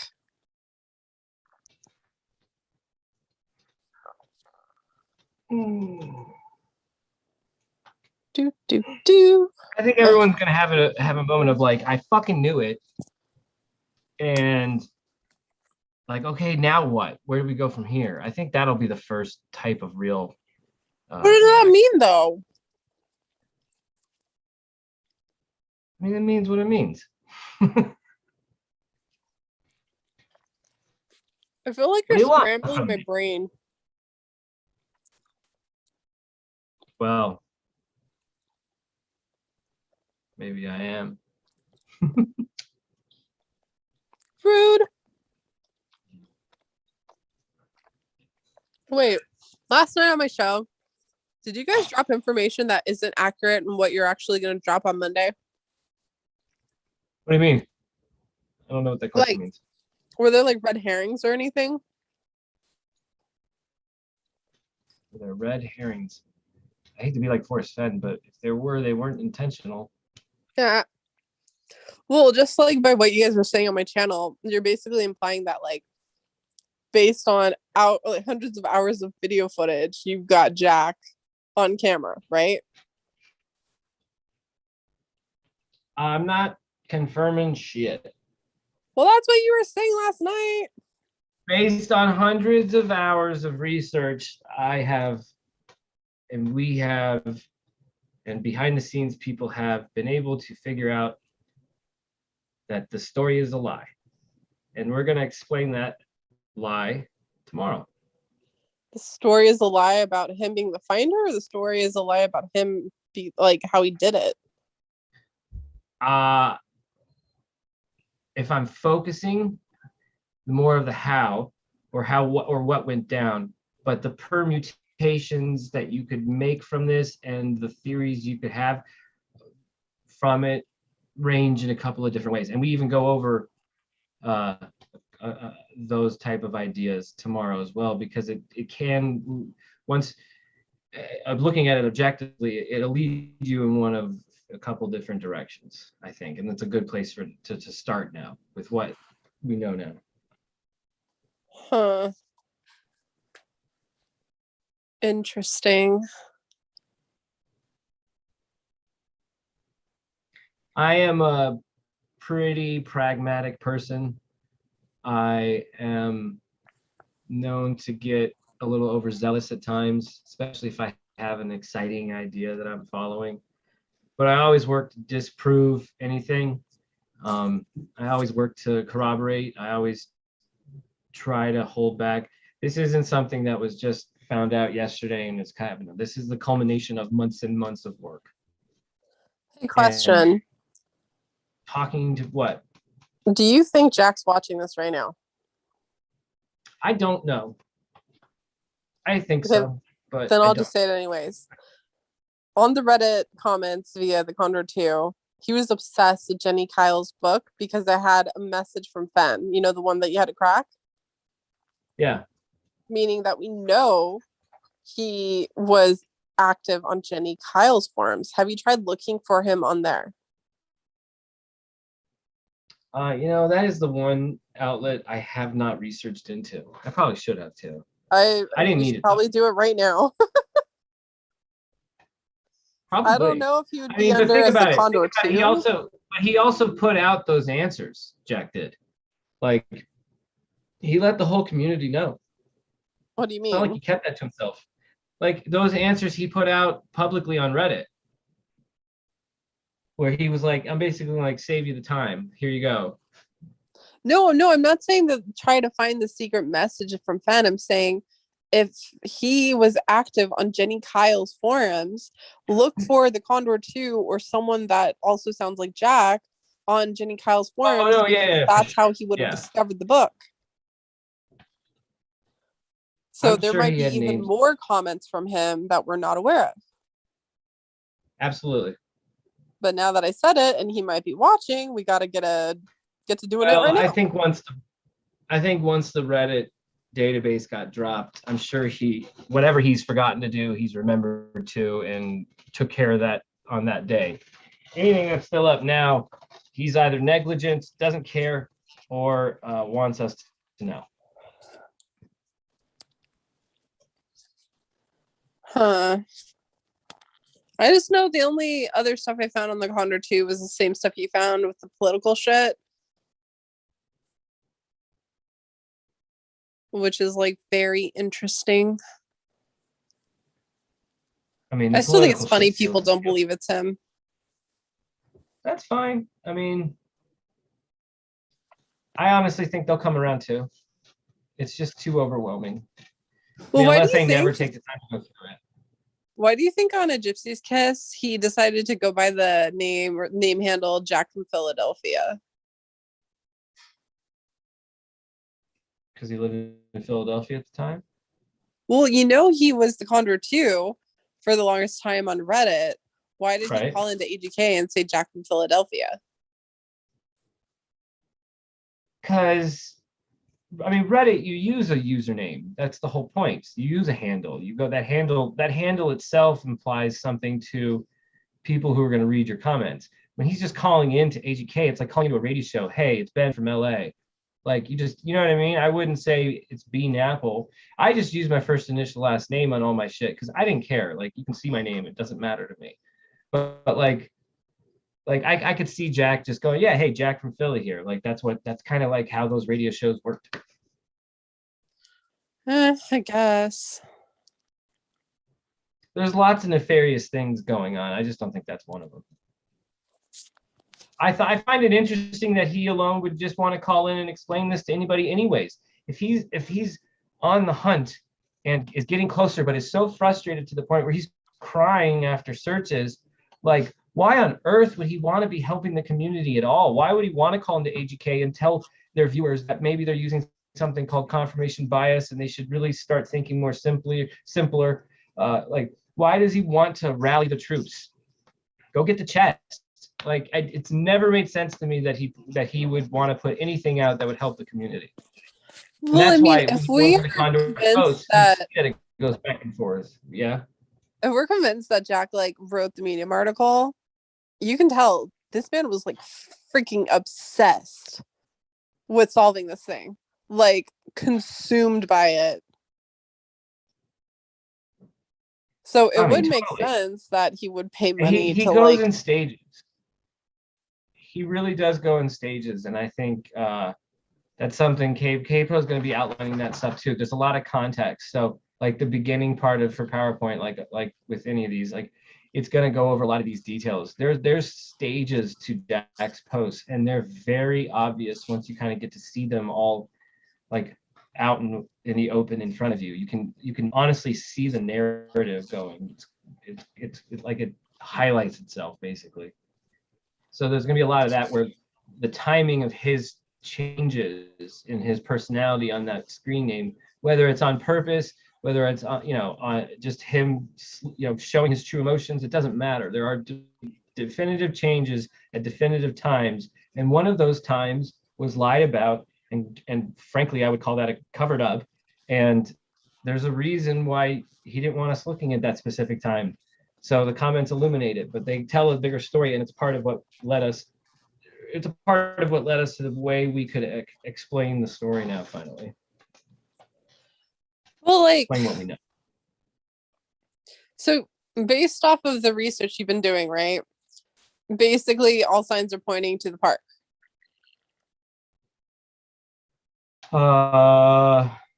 Yeah. Which is like what we've been saying since day one.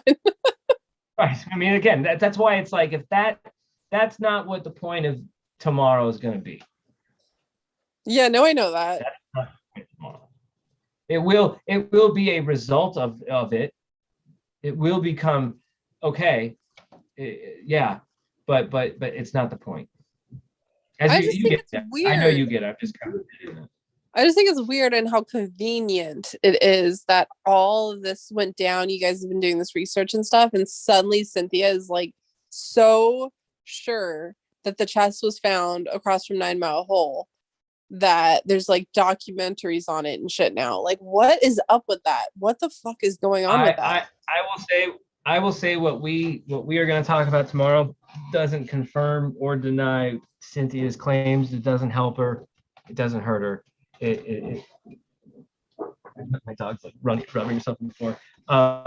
It's not going to help that cause. It's not going to say, oops, this means it's 9 Mile Hole, or oops, this means it's 7 Mile Bridge. It's not going to do that either. Cynthia's timing is weird, I will say that. But I think that could be a result of a lot of things, like, you know, she's losing her mind, not being able to speak freely, or she's messing with you and messing with a lot of people, or, you know, there's lots of weird things that could be going on in her head right now.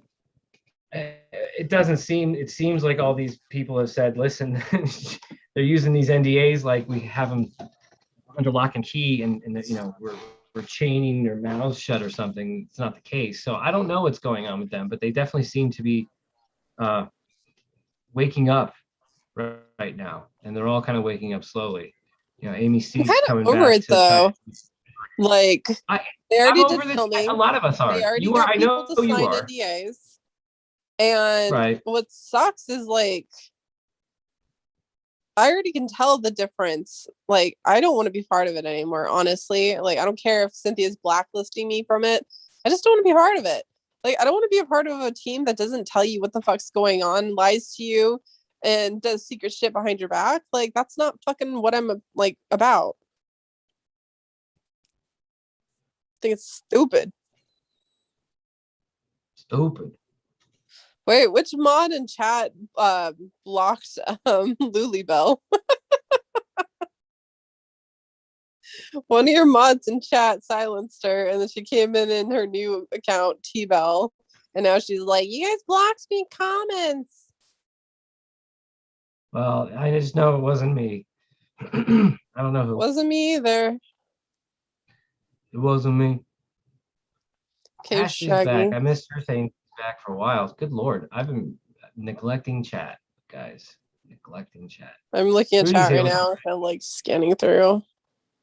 Rudy says, chasing Indy. I suspect the other searchers there are using the same early comments from Condor 2 as evidence. Just my opinion. I don't think anyone has found the blaze and or Nook. Interesting, Rudy. But you do know they know about the Condor 2 because of my dumbass, right? Because I got it from Ben, and then I told it to the producers, and they fucking told them. Well, you know, it is what it is. A lot of people knew it too. You know what I mean? Like they could have gotten it from a lot of sources. But yeah, but the only like real legit way I could see them getting it before anyone else is because of Justin. Again, though, like Rudy's saying, you know, he's thinking no one has found. I don't think anyone's found the blaze or the Nook, and that includes Cynthia and Justin. You know, someone might have walked over the blaze, taken a picture of the blaze, and not realized it. It's in someone's search. They don't know it.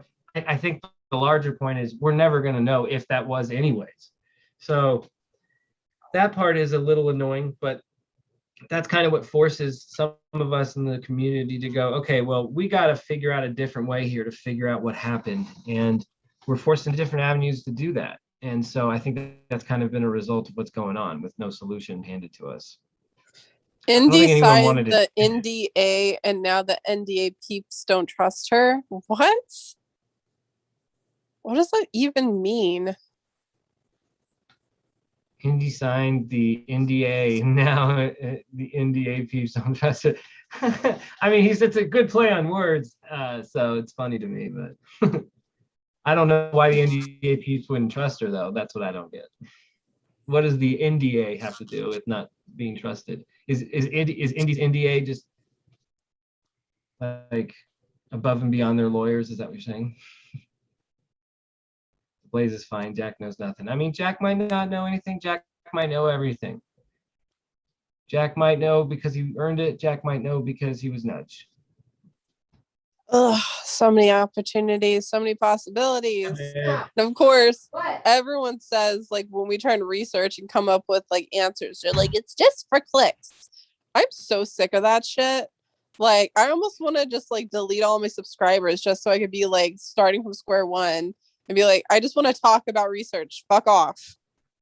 The only reason for me to care about subscribers is just you want people to join the party and join the chat so you have stuff to talk about. There's no like, ooh, Yeah. I completely agree. Like, dislike, I don't care. Views, it doesn't matter. I wish more people would realize that. Someone today was telling me about game. how like we only do this shit for super chats. For those of you that don't know, you know, when I got that $200 super chat, after all the bullshit with YouTube, I only got $50 out of it. What? So super chat shit, they take all your money, dude. Yeah, see, all that's cray. Yeah, it sucks. So I'm like, stop saying it's like, oh, you get super chats, you're like a sellout. Like, fuck no, you have no idea. Like, it's so pointless. YouTube evil, man. Do. But like you said, we don't do it for the money. Yeah, exactly.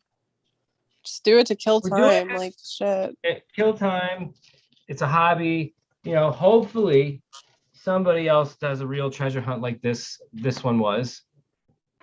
And it's just as crazy fun, even if it only lasts a year, if it lasts 10 years, whatever, 20 years. It's something I hope happens again. And there's already a built-in community now for this. Like, this community grew organically, but it's ready for the next big thing. Yeah, but this community is also consists of some crazy people. So is the world. Any community, professional football players. There's 7% who are whack job assholes who beat their wives. Don't pay child, whatever. Take your pick. It's like bad people are everywhere in the world. That's not a reason to not embrace a community like this or any treasure hunting community overall.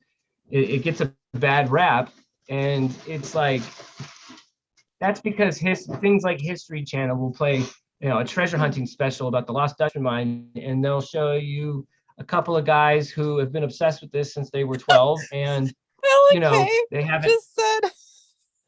Oh, really? Chasing Indy, if you delete all your subscribers, I'll ban you from your own channel.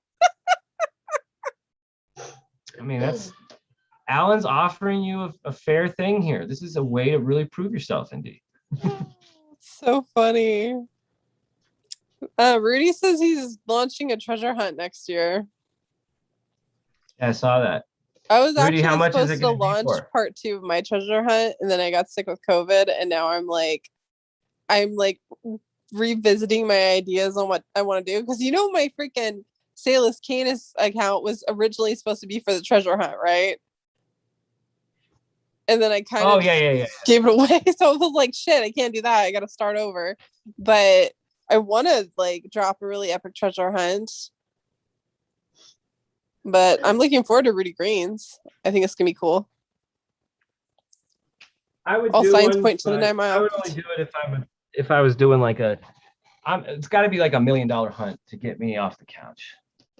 Well, what happened to the one you wanted to team up with me, you and Ashley? It was like in LA, and it was the gold one or whatever. And you're like, I bought in. Do you want to work with us? And I'm like, me in the woods. Yeah, I feel like we missed like the June date. We were gonna do it.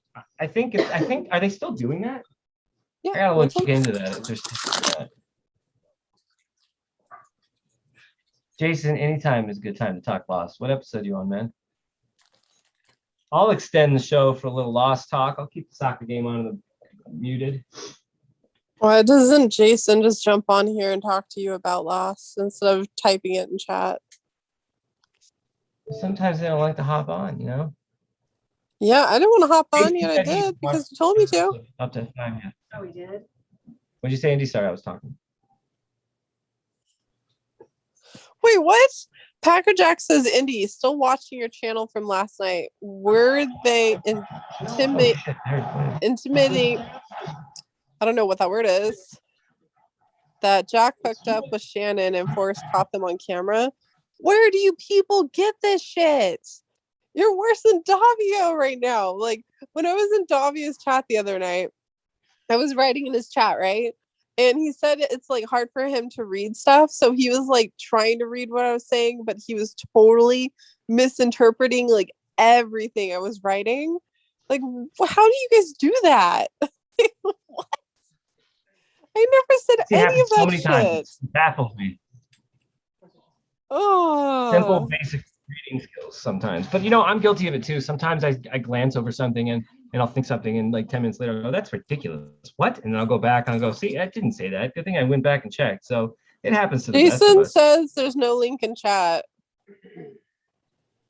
Because I'm not putting the link out in chat. Yeah.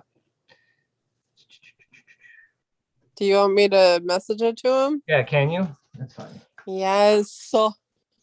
I am well versed in speaking Lost without spoiling it as well, Jason. So have no fear. Have no fear. Clearly, my And you brain guys is fried. stay on and then tell me that you're gonna watch Lost. I can't believe you haven't seen Lost. You would love it. Like Treasure Hunters, just as a general mindset, would love I Lost. actually saw it pop up on Hulu the other day and I almost clicked it. But the thing is, I tried watching the first episode because Ian Somerhalder's in it and I could not even get past the first episode. I'm like, not my thing. Not my thing. When you say first episode, it's a 2-part first episode. So did you like watch like just half of the first episode? Did you watch the I full watched 2 like hours? the first 10 minutes and I was like, fuck You this. can't, okay, the first 10 minutes is a whole crash sequence. Like it's intense, it's crazy, it's chaotic. Like that's not the show. You got to keep watching. You goober. It was stupid to me. I'm sorry. Oh, please name me another show and I'll tell you how stupid it is. What's your favorite show? Let me rip it. Let me rip it to shreds. What's your favorite My favorite show? Yeah. You couldn't because you don't know what it's about. It's on my block. I'll figure it out just off the title. What's the title? On my block. On my block? Yeah. Okay, shit. No, I can't figure that out. I have no idea what that is. Wikipedia. What's it called again? On my block. On my block TV. It's one of the most amazing TV series I've ever watched, and it includes the treasure hunt. So you can't fuck with it. That's interesting. You know, yeah, it's just It it's was got funny, the too, 'cause when teenagers though. I can't do the teenagers. No, you're gonna have to. No, it's like the Goonies. I'm dude. not doing Outer Banks. It's What? like the Goonies. And if you don't do the Outer Banks, you're a schmuck. Chill. Okay, Treasure hunt. there's something weird, and I don't know how to describe it. Hold on. They're not it's strange. actually teenagers. You know that, right? They're Kids- adults. kids they're and pretending to be teenagers. teenagers. Well, that's even weirder. But kids and teenagers, but from the 80s and 90s, were good on screen. Like the kids in the Goonies, I could watch that till the end of time. The Just watch the kids in Stranger trailer. Things, Okay, now it's like it's not what you almost think it annoying. is. It's got the cartel. It's got drug money. It's got like crazy shit. All right, I'll give the actual pilot a chance if you give the full pilot of Lost a chance. No, I'm just gonna put this over to Ashley. I already know she's gonna watch the Outer Banks and On My Block, so I'm good. Fuck the Outer Banks. I'm not watching the Outer Banks. It's not so happening. good. What is wrong with you? Nope. You know when the Nope. first season came out, I binged it all in one day, and then when the second You have season no- came out, which was this week on Friday, I binged it from midnight till 7 in the morning. You have no right to talk shit about Lost when you're defending Outer Banks. You've Full never stop. even watched Outer Banks, so how can you talk shit on it? Netflix auto plays that stupid ass trailer all the time. I'm on it on Netflix. It's I see so- what that is.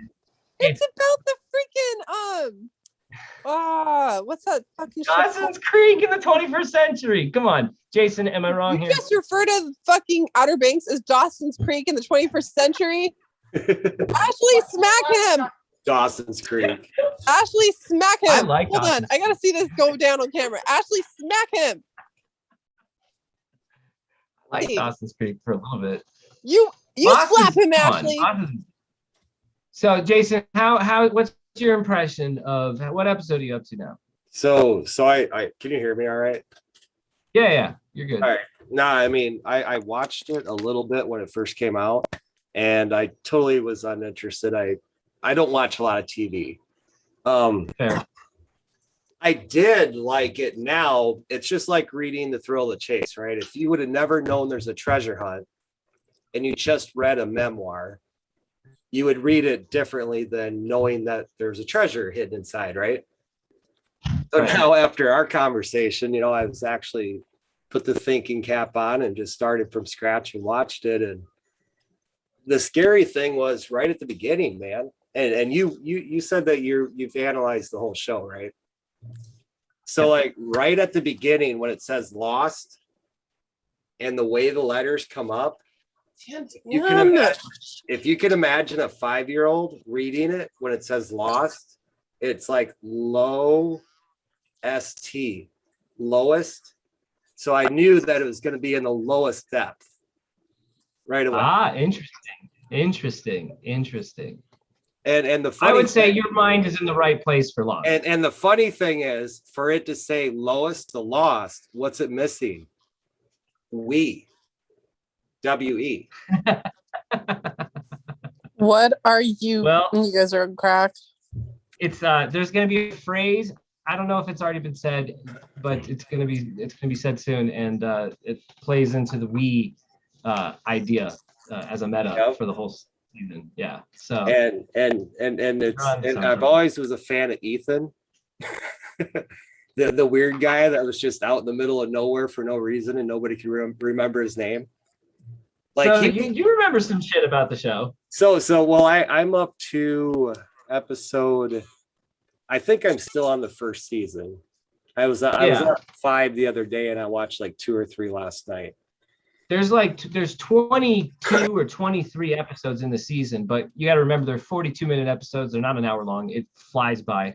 But it's back in the day of television where, you know, they made you churn out as many episodes as you could. The writers had to negotiate. Huh?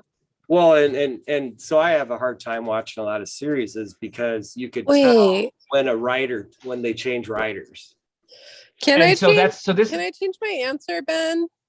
What? My favorite TV series is White Collar. Okay. Well, I've heard that one before. That's fair. All right. I get what you're into with that. That's fine. That makes sense. For Lost, they had to literally, first they had to lie to ABC to get, so they planned the whole show. The ending was planned in the beginning. The finer points and details of how they get there, you know, evolves as the show goes on a little bit, but the basic premises are there. Your 9 clues in the poem are there from the beginning. Look at Ellen's post. And so when you, as the show progresses, you'll see that the episode counts shrink. They had to lie to ABC. They had to renegotiate with ABC. They almost threatened to leave ABC. They turned down like $30 to $40 million because the ABC wanted them to make 10 seasons. And they said, no, we want to make 4. And the network basically got them to agree at 6. So but they lowered the episode. It's interesting how it goes behind the scenes. I think I might be watching it because, you know, between the chase and everything else that's going on, obviously my brain's going to associate. So like my instant favorite character was Locke and the game backgammon. And I was like, oh gosh. And so then I knew I needed to pay attention to Locke. And it's funny because everybody's misery was his happiness because he was a cripple beforehand. And so he was what a twist, right? He was in paradise and living his life to the best while everybody else was living their hell. Like each character has a reason why they were on that plane. And I've always wondered, why did the plane shred apart? Nothing hit it. Like, why did the plane shred apart? Excellent. Everything has a purpose. Yes, and don't tell me anything. Does it? I'm not. There's 2 internet comments that are absolutely incorrect because they're just wrong. And one is nothing had a purpose. Nope. Everything had a purpose. You just have to watch the show, not have your phone in your hand and watch the show. Yep. And then B is a famous thing that everybody says that's just flat out wrong as well. And you can look up what that famous, it's the first thing, if you type in Lost into Google, it'll be the first thing that pops up. And that's incorrect. Yeah. So I'm on the right track then. You're on the right track. Your brain is in the right place for the show. it's meant to be looked at like a puzzle to figure out. This is a puzzle to figure out. It's a game to figure out. If you can figure it out, you'll know the end of the show before it happens, and that's the point. It's funny. My 6-year-old, I had to fight her because she wants to watch iCarly, and I'm like, all right, you've had the TV all day. It's dad's turn, right? And she threw a fuss, but then I noticed that she was actually watching it with me. And after about the second or third episode, she came over and sat on my lap, and she's like, why do you watch these shows? And I was like, it's a game. Like it's a game. You got to figure out the game. Jason. Yeah. Have you ever watched Troll Hunters? I've watched every episode the second they came out. That is literally my all-time favorite TV series. Like, did you watch the brand new movie that they just released about I did not. It just drops like last week. You gotta watch it. It's the most craziest one they've done so far. It'll make you fucking cry. So we would have to drive, a couple states away as a crew in the same truck. And the guys got so tired of it because I put my tablet and I put it on Velcro and stuck it to the dash and hooked it up to the speakers. And we watched every episode of Troll Hunter the second they came out. You watched all of them, right? The Troll Hunters, and then down Three Below, and then the Wizards of Acadia. Like, it's a whole series connected to each other. No, I enjoy it. Oh my god! So you only know half the story. Well, I didn't see. It's been like 2 years. I watched the new episodes right when they came out, and then I've been a year now, so I forgot a lot of it. You're missing so much because I remember Fenn saying for all his trolls to seek. And well, like Troll Hunters has got I think 5 or 6 seasons in itself, right? Yeah. And then after that, then it's Three Below, which is the alien ones, and they cross paths and they're actually working together in a bunch of them. And then there's Wizards of Acadia, which is Merlin and Morgana and all that weird shit. And then they all work together and there's this epic movie. Really? Yes, you gotta watch it. Oh my god. No, that actually sounds fun. So yes, the fuck. I have to jump in real quick though. I have to jump in real quick. Carrie made a comment. You guys hear that they found the gold vault on Oak Island this summer. Do you guys follow Oak Island? Wait, what? I do. They found it? So there is a video. I think what Carrie is referring to is, oh shit, he's being specific, saying 4 metric tons of gold.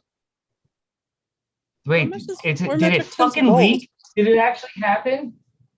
Carrie, you gotta give me the source. I saw a video that leaked and it looked like it came from Oak Island itself. And it looked like they had found the beginning of the vault. And they were just digging to the entrance of it, and it was like, oh fuck, if this is a real video and it's not staged, this is legit. It sounds like Carrie's conspiracy is that the brothers, the Guid brothers, bought the island because they already knew it was there, and they knew they were going to make a lot of money off of the TV show, so they just kept making shit seemed to be oh, almost there, but the fucking vault was there the whole time. Sounds familiar. I get here. This is why that's just false, patently false. The money that they are getting from the show is pennies compared to what they're spending on these digs. And do they get sponsorship dollars maybe from Irving Equipment? I remember saying, I can say it off the top of my head, right? Oh, Carrie was joking. Okay, but there is a video where it looks like they hit the ball. Carrie was joking. Dick. Yeah, but I'm not joking. There is a video, if you go on YouTube, something leaked a month or two ago, where it looks like they might have hit the vault. I still think they fucked up. The amount of money that Rick Lagina is spending is $20 to $30 million each season. He's spending real fucking money on this thing. He's not. When they had that the show might be trying to extend what? When they had that historian dude come on on one of the episodes and talk about Shakespeare. Yeah. In the Tree of Life and everything, they totally ignored him, disregarded it, and then later on, 2 seasons later, they actually found the Tree of Life rock formation on the island. Yeah. So it's why are they disregarding him? He's telling the truth. Because they get inundated with that shit, and Rick Lagina is a numbers science person. These are funds stories, but I need an X on the map to dig, dude. Like that's his mindset. Now it came back, and so they're willing to go back and reinvestigate. But again, none of this is because they're trying to prolong this and make money off the show. I think History Channel loves it. They don't have to pay these guys shit, and it's one of their highest rated shows ever of all time. Well, so ever since, because I it. stopped watching it for a while because shit just got annoying. But ever since they had that dude on the show talking about Shakespeare's like first edition book, they haven't revisited it. Even after they found the Tree of Life. They don't have to. They found leather bound book binding with paper. So there is and they found paper with ink and lettering on it. So they believe the lost manuscripts of Shakespeare are in there, or possibly. So like they do believe that's one of the possible treasures. What season is that from? The most recent couple of two or three. The last two or three seasons that's happened. Yeah. I stopped watching it a while ago because it was after that one dude died 4 years ago. Yes. Yeah. A lot of people quit. A lot of people quit a little bit before that too. But the last 2 or 3 seasons have been, I would just go back and watch like the season finales. You don't have to watch every episode. They recap shit so much. Watch the finales of the last 2 or 3 seasons and catch yourself up. They're following a literal road from that man-made swamp. They found a fucking road that's the size like that 2 ox carts could go on, and they paved an entire road up from the swamp to the treasure site. Like, it's ridiculous. Seriously? You don't do that for any other reason. It's absolutely seriously. It's 100%. They have archaeologists on site now. It's not just them digging. They have like multiple archaeologists on site who are digging this out because it needs to be dug out by archaeologists, and that's what they're doing. And that's what makes it go so slow too. Welcome to the world of archaeology. Yeah. I've been trying to find like more information on that guy about the first edition of Shakespeare's book. And you can't find shit. No, like, have you tried looking into it? Because I'm so intrigued. I think he has the answers, and they're just like, they got their heads up their butt and they don't want to listen. Yeah, I tried for like 2 minutes, and then it can take you to nowhere. That's the problem. Mexico's attacking here. This isn't good. Whoop. They did visit that spot. Is Oak Island on Hulu right now? I can't remember. So. Is it on Hulu or is it on Amazon? I think we watched it on Hulu, but I don't know. Check them all. I don't know. Yeah. Yes, it's on Hulu. The Laginas own part of the island, and the tours that will come for decades will reimburse the family handsomely. Plus, they are loaded with businesses in Michigan, really smart businessmen. Yes, they're really smart businessmen. They're not going to do something if they think they're going to lose a ton of money. They figure that Oak Island tours would probably recoup some of their losses. They're spending $10, $20, $30 million a year. They're not going to recoup that from Oak Island tours. It's not going to happen. They know that too. They're spending the money because they believe something is there. Damn it. Hulu's making me pay $50 subscription to watch fucking Oak Island because it's live shit. That'll come in handy when the show actually comes back on the air, because then you'll actually have a place to watch it. I don't want to spend $50 a month on Hulu. Like, fuck that. I get it. I can spend like $15 a month on Netflix. What is wrong with rent people? the episodes. Rent the episodes for like $1 or whatever it is, and just watch those 2 or 3 episodes. It's worth it. If you ever were interested in Oak Island, you will be happy with where they are right now. They've made real progress. I hope so. They have. It's been very exciting. Even Ashley has gotten into it. She was getting into it. I only had to watch the last. And he rolls his eyes and runs. If you ever mention treasure to DJ, he will run from you. Oh. No, I thought that Oak Island was super boring and lame, and I hated watching it until the last season. And actually, I was like, okay, they're finding stuff, because I kept telling Ben, they're never finding anything. It's just going on and on and on. They never find anything.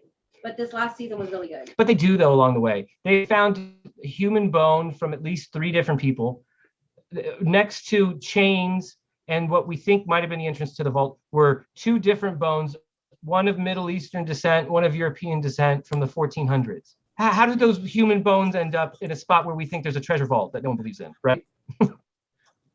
This is also where a little bit of the leather-bound binding was found. Jeff just said Love Island is on right now, and I can't watch it because I have to wait till midnight. Fuck! Wait, Oak Island is on right now? What? No, Love Island. Oh, Love Island. Oh, good grief. I have a hard time watching shows like that just for the simple fact of what Ashley said. She was getting bored with it. They weren't finding anything. Right. And all of a sudden this season it does. Now she's interested. Isn't that the master plan? What? Well, here's this is how it works though. You film out all the hard work you're doing, how you're going to dig, where you're going to dig. You start digging, and you either find something or you don't. If you don't, you move on to the next one. They've had to move on and move on and move on, and lots of disappointment. Now they're finally finding something because if the premise is there is something there, eventually they're going to find it. And if it takes a while, it takes a while. But the fact that they're finding something now, we're not calling it the end. It's not like it's the final season coming this way. It's just whenever they find it all, and it's going to be at the end. I mean, that's just how it's going to work, right? Yeah. I don't think it's set up. There's just, again, the guy's spending so much money on this. It's ridiculous. Like, they're not Oscar-winning actors. These are real dudes. Yeah. They're just the guy makes money fracking. Like, he's not an actor. The guy's basically in tears almost, having to tell his brother, dude, I'm about to pull the fucking plug, man. We just spent 40 million and we found nothing. It's time to end it. And they keep going, but like, that's real emotion. Like I was like, oh fuck, like they're not actors. The cameras happen to capture it. Great, good on the cameras. I'm sure the guys know what they're doing and know how to put a good product on the air, but like that was real, and it's been real. Well, and the very fact that they don't find shit all the time shows it's real. Otherwise, if they would find something, enough to keep the viewer in, right? They're not going to do that. Whatever we find is what we find. No, I mean, and that's what I was looking for during the chase, was like realness. Like, and you could tell when someone has real talk with you or not. And so I would listen to Fenn over and over and over and wait for those real moments, and it's like anything other than that, I didn't pay much attention to, because I knew it was either marketing or just him going to his go-to sayings. Like, it was that realness, right, what I look for all the time and everything. I agree. And part of the fun was trying to figure out those moments too. Like, he sends an email to like Andy of like, you're dangerous. Go back to like the 2013 one where he sits in his throne and like somebody asks a question, and he goes, you're dangerous. And you go, oh fuck, wait, he's not going off the cuff there. That's one of his planned little things he likes to say. So maybe I don't read into that as much as I would have. And it's fun to try to figure that out about him. It definitely seems like he was a master. If anything, he's a master of the interview. That's what he's a master of. And lighting, like stage lighting, that was huge. Like, yes, especially with the photos. My God, the man looks godly in some of these things. Well, I mean, like every time he went to Collected Works bookstore or anywhere for an interview, there was something off about the lighting, and he would think if there's professionals setting this stuff up, like the one where Douglas Preston and Shiloh were up on stage with him. Look at the lighting. Look at the lighting. It's got the light is directly on Preston's forehead, like burning. Like you can see sweat. That was intentional. You can't screw that up. It was putting Preston in the spotlight. You know what I mean? And Preston talked the most in that interview.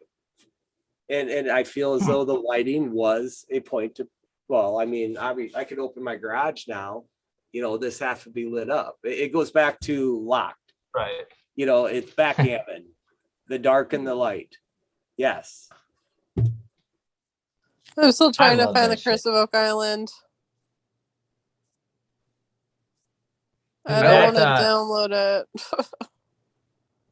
it. You're going to go back to that first episode, and you're going to want to go back to that. You're going to see shit later in the show. You're like, wait, what? You're going to, if you really sink your teeth into Lost, you'll go back, not rewatch every episode, but you're going to go back to certain episodes and go, wait a second.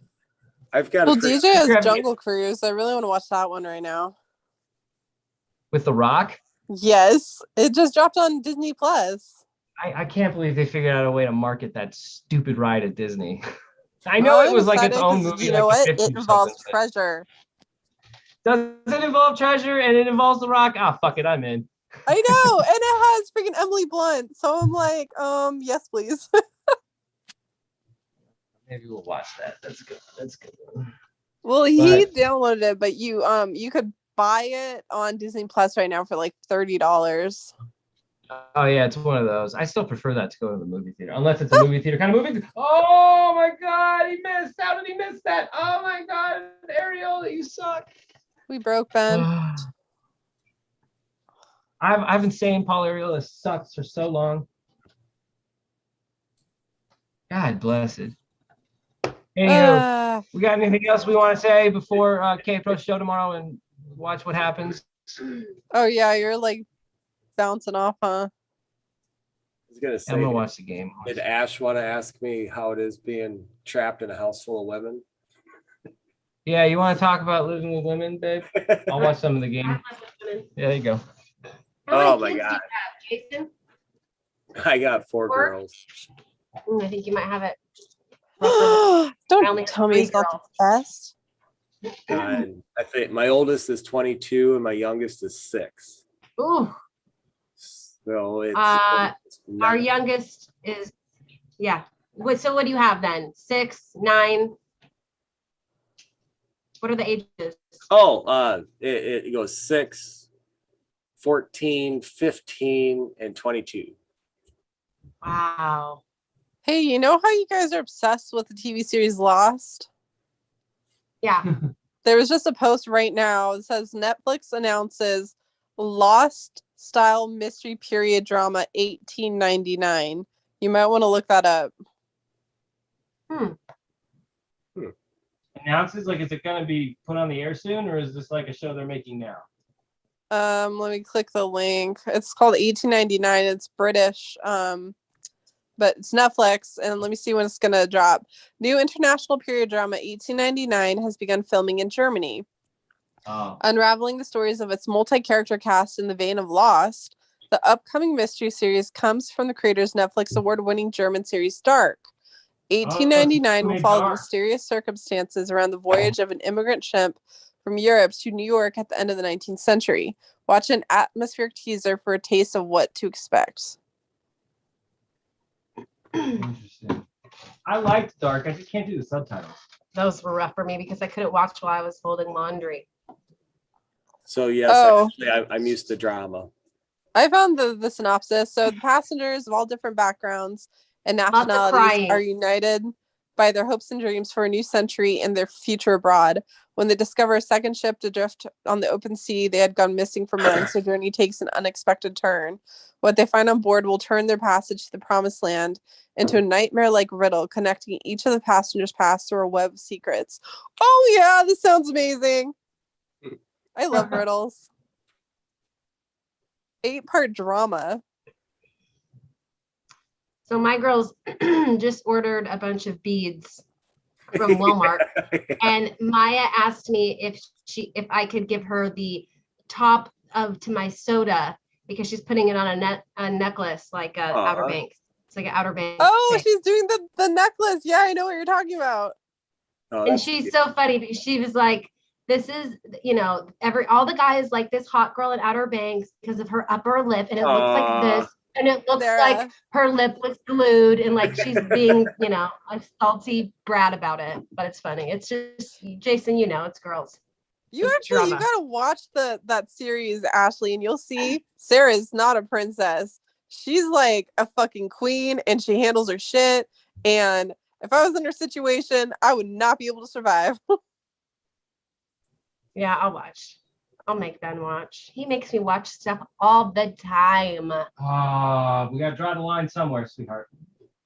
No, you have to watch Outer Banks or you are a not nice person. I will no longer go on your cigarette runs if you don't watch it with me. Fine.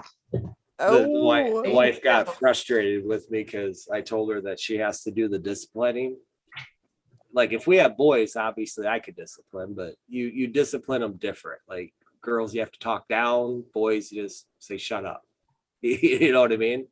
And I told her, I said, you know what my job as a father, what I feel my job as the father of girls is not to allow them to hate men. That's my job. And that's where it gets hard. It gets difficult sometimes, because isn't that what women chase after kind of is their father figure in some weird way. Like, And it's like, you know what? I want my daughters to be No. with someone nice, you know, not someone that's too hard on. Yeah. So it's Or really just that they're not searching for a father figure as a Yes. young woman because they didn't have a father. I think that's the key. If dads, stick around so that their daughters have somebody. you know, It's hard. It's a hard job. well, and the flip side of that is my oldest one is from a previous relationship. So I got custody of her when she was very, very young. So she didn't have a mom. So she's got mommy issues. And Yeah. and my wife had to deal with those fights and the struggles, and try to fill that gap. But you know how it is. A mother's love with a daughter, you can't replace that. So now as a young woman, she's got some things going on that I can't really help her with. There's nothing I can do about it. I feel bad. Well, I mean, my dad became really important in my life in my 20s. Yeah. So I think I think that's an important time for women to have their dads around. So it's good that you're around. But I know coming in as a step parent, I'm sure it's hard. Oh yeah. Well, not for me. Like they're all my girls. For your wife, that's what I'm saying. Yeah. For exactly. her coming in as the stepmom, 2 girls too. Ugh. Oh, and I applaud her. I'm like, you're handling it pretty well. Like she went from not being a mom to being a mom of a preteen. How hard would that be without knowing the girl at all? Yeah. And with them being bitter at the same, it's like not she fought the fight though, and my old lady's pretty decent. And do all of the girls get along now? All your daughters? Yeah, For the most part. they take care of one. I've preached from the beginning, friends come and go, but your family is always going to be there. And it's like you might get mad with family, whatever, but we're always here. Like, and yeah. And my 14-year-old girl, she's starting to figure that out with her friends and boys and all that. And I was like, I told you, and yeah, we're going through that too. I think it's important when you have more than 2 kids too, like bigger families. Yeah. They are all like, we are our own unit, like our own group.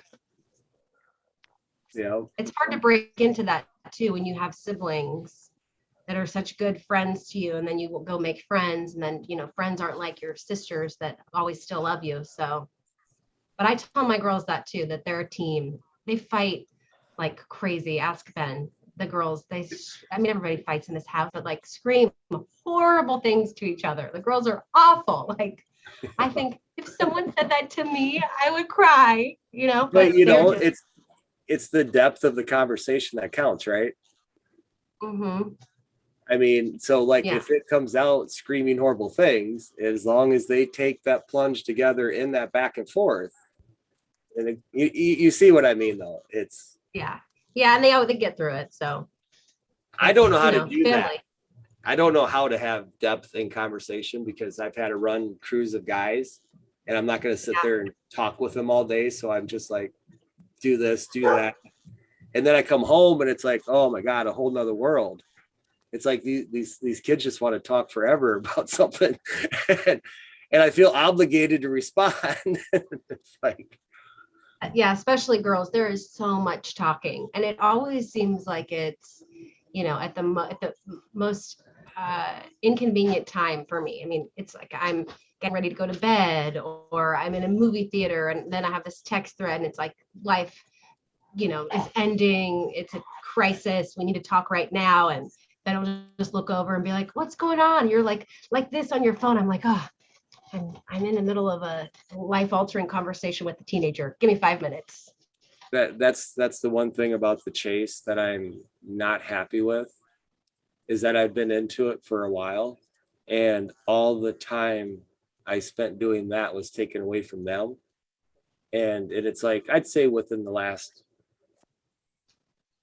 year or so, I've kind of woken up from it. Like, like I'm not interested in anything that's currently being talked about in the chase at all. Yeah. But yet I'm interested to sit up on the middle and just watch. It's interesting. All the way from the chat room, like you could read the chats and you could tell by the responses that come out Like there's some people that don't talk much and they have like, they're in that Tourette stage where they just blurt out like pieces of their solve. There's like just different stages you're watching. And it's like, some people you jump in and help if they need help. Cause I've been there and it's like, so I'll try to reach out and talk to them a little bit. But I don't know.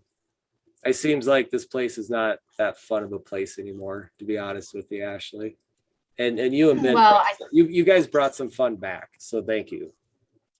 Oh, that's sweet. I'm glad. You too, Ben. You too. I love the fact that I love the fact Ben doesn't pretend to be perfect. Look at him behind you. See is what you get. Yep, we're far from perfect. We're just, living our best life. But I think what you're saying could be true, and it could be coming to an end, maybe. We'll see. I honestly think that would be for the best, no matter what the ending is, as long as they stick to it. The GPS could have been an ending if they stuck through it. Yeah, that's true. Well, what are you whining about? Come here. She wants to eat. I came in late, obviously, so I don't feel the feeling that everyone else is having, but I can't imagine if I'd been in this for 10 years, what I would be feeling now. For me, I'm, just a year. I'm like, okay, I'm ready. It's just a year for me. So for you guys, it's 10 years. Oh my gosh. Sugar. I think I need to feed her. I'd be super frustrated. So I get it. Well, and yeah, the telephone game is strong right now. For the people that have been in it for a long time and they really focused back then, now today's info has telephone games so bad. And a lot of that old content is off the internet now. So we can't even fact check a lot of things. Like when Ben said, Forrest said you'll get a ticket. I don't remember that. I do remember a odd story from someone that she was more than just a person in a chat room. She wrote an article or something, and it was important, to read at that time. And she had said something about a parking lot, like going up the mountain, and then there's a parking lot, and then there's a smaller one before that you could get a speed, like you get a ticket at. Like I remember that, and I think the parking lot was to like a Hindu church or something, like a place of worship. There was something in that parking lot. So I remember that, but I don't. So the telephone game is very strong. And I was kind of considering, I'm friends with a lot of the older OG searchers. And, none of them are below the age of 60. All right. And so I was thinking of maybe seeing if they want to come on and we don't discuss anything about any channels and just the old content, how they got to know Forrest before all of the snaky stuff happened, because he was probably guarded pretty well. The last 4 or 5 years, I'm sure his guards went up extremely. And it's like, it would be nice when he was more relaxed and talk to people and they come over to his house and he had lunch with them and birthday parties with them and like get those people out talking. And if there's people if Indy knows people like that's what we would like to hear at the end of this. Hey, what? If I know who? Just the older searchers, the older ones, the OGs. Oh, clearly you didn't see my video yesterday. Andy, as far as I'm concerned, this is still your video from last night. It was nothing but a continuance of it. Truly. And it's like, that's what I mean. It's just different perspectives that are not tainted with the conspiracies. That would be fun and interesting. That would be. I mean, out of the nice little full OGs, circle. I still talk to like MEH. I could talk to like I basically can talk to like anyone aside from Dale and Cynthia. But Indy, can you listen to them? What do you mean? Exactly. And that's what I'm saying. These older folks, they have some stuff to say. Last I checked, I wasn't being told anything to say. I was getting threatened. So fuck those older folks. Oh, I don't know where it took that turn, but so yeah, like I said, I appreciate you guys. You're being real and you're out here. So I mean, I think MEH is a good one to listen to and pay attention to. And it's been a while since, we did all those huge panels and stuff, but there was like a lot of really good OG searchers out there. yeah, the big panels are like a loud bar room. You can't actually have conversations. Everyone's talking over each other. And no, not back like last year. Last year when I had the big panels, it wasn't like people going head to head or like not letting people talk. It was really chill. What's so fun, Indy, is like if you think about the older panels that you've done in the past, and I participated in them and I had a lot of fun. It's like, isn't it sad how far apart that divide has grown since then? Like, look at I mentioned that yesterday. Yeah, look at the names in the chat room and now see where they're placed. And it's like, the further you grow apart, the louder you have to yell at each other. And it's like, I hope it comes to an end, Ashley, like you said. Honestly, you guys, I think all of this is going to get wrapped up real soon. And then we're just all going to fucking disappear. That's what I think. I don't know. I think we're going to disappear. I don't think everyone's going to disappear. I was gonna say we might talk about like rocks and stuff, but I'll be over here talking conspiracies and aliens. And I love your content, Indy. I honestly do. And the everything that you've said, I can associate with, and you're, I mean, they were overworded a lot, but it was awesome because the aliens, what kind of alien? The green little men don't necessarily mean aliens from outer space. It's, and your conspiracy theories on, this the societies. Like, I agree with a lot of that, and it does have a silver lining thread that knits it together, embroiders it together. So you mind helping me with that embroidery, because I'm a little lost right now. My brain hurts. I'm just as big of a 7%er as everyone else. And that, what I mean by that is that I'm right with how I think. I'm stubborn like that. Yeah.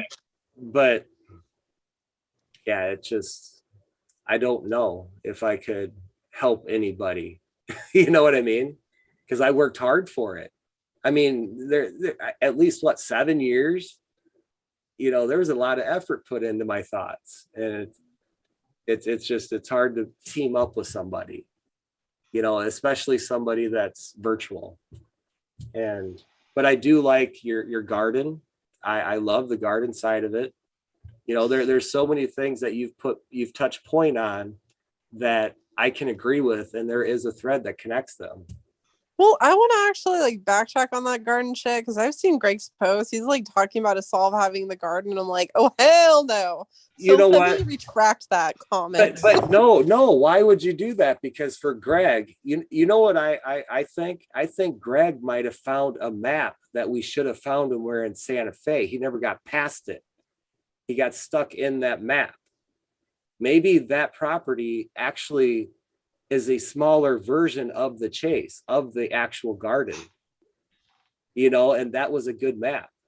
It's just that he wasn't able to see past that. So I that's why I say it's all about the garden, Indy. It always has been. It's about the garden, I even got my gardener hat here. Like, it's about the garden and tending the garden. There's only so much conspiracies my brain can freaking contain. But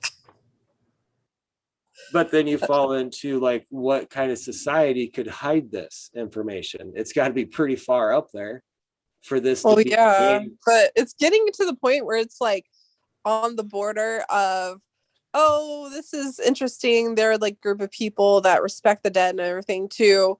Scary shit make you disappear. Don't fuck with it. That's where I'm on the border of. I don't think that's the way it works. I think that if you were to be wanting to be a part of that society or group and you put an oath in, yes, then you can believe that stuff. But if you could figure it out without that, without being taught, that's something that's applaudable. All I know is I would like pay to see that damn journal you discovered. That journal is, see, and this is where I can't talk to the search community, okay? Because everyone is stuck on each individual thing that's said. Everything is like very literal. I can't talk to anybody because my 7%er was the way I found it, where I found it, and how I found it. It was meant to disappear after so long. It was vulnerable to the elements. And it could have either one. It was very damaged from the rain and the snow melts from water, where I couldn't read it. Half of the book I couldn't read. And the other was that it was hidden under a fire pit to where an unknowing person would just throw wood on and light it. It was meant to be destroyed. And that's why I want to read it. So it's interesting because there was personal notes inside. Now, I'm not that 7%er that's going to take it and get it analyzed with the handwriting and compare it to whoever. I'm not going that far. I have faith in it because that letter gave me an advantage point to where, how can I say it? To help me somewhere else that I had disregarded because there was a flaw in it. And there was a hint saying this is why that flaw's there. And it's like, wow, duh. And it told me to continue with the way that I took and searched and found that location. It said, how you did this is how you have to finish it. And it took me, Indy, probably 4 years of having that book without realizing that. I was just stuck on the book because I would throw it out there to the Fenn community. Nobody ever heard of it. No one ever believed it. So I was like thinking, well, maybe it belongs for something else. Maybe it was something else. But then you read the letter inside and it was like, God, no, and this fits with this. Like, there's no possible way. And yeah, so that's me. That's my chase. So Ashley, when I say I'm not involved with a lot of the drama with this, is because I'm not interested. I'm on a whole different journey. Where is this journal? Where did you find this journal? And Davia was saying there's only 8 of them, or is this like something that was published? No, it's not published. It's a family memoir. And there's only 7 of them made for the 7 sisters. And it's written by the grandmother of a family. Okay. Yeah. You'll have to go back to one of the videos on YouTube to find out the information. You got to look for it. You got to put some effort into it. It is interesting because it kind of does lead to like a treasure. Well, and that's the thing is that it's the book itself. So I actually went and met the extended family, like the family that's still in the family trees that I have, like in the documents with it. And I went and met with them and I was like, I walked up and, well, I found out where they lived, what town. And it's in a town where a lot of the book took place. And I went there and I went to the old blacksmith shop. I talked to a guy, asked them if they knew this person. They go, yeah, she works at the bank. I went to the bank and I was like, hey, is such and such working? And she's like, no, she had today off, but they live right down the street in that blue house. And I was like, okay. And so it took a lot of courage for me just to go knock on that door. Like, you know what I mean? It was like, what am I going to say? I'm just some weirdo that found her grandmother's book. You know what I mean? And so I did. I knocked on the door. The husband came out and talked to me a little bit.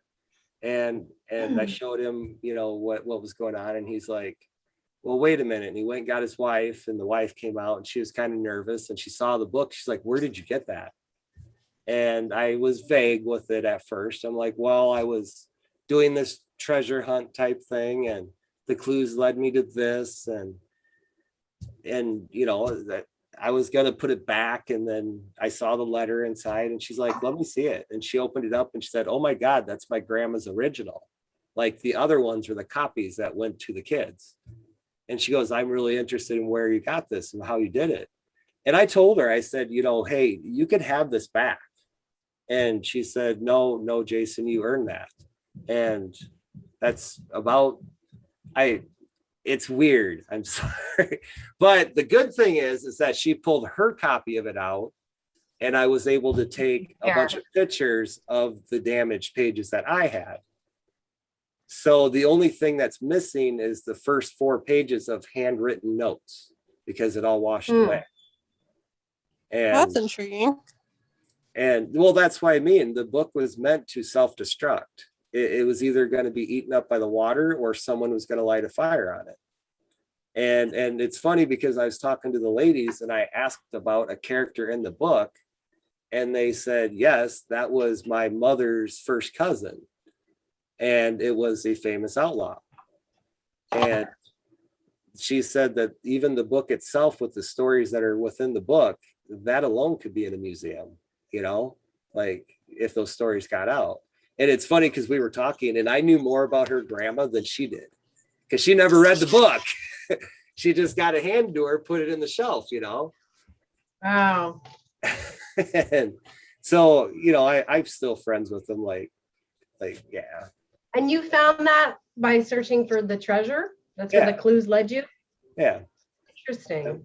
Well, and that's where I feel separated or kind of exile from everybody, is because I really went out one time to finish what I did. I actually had to take 3 trips to finish it, because 2 people chickened out on me halfway.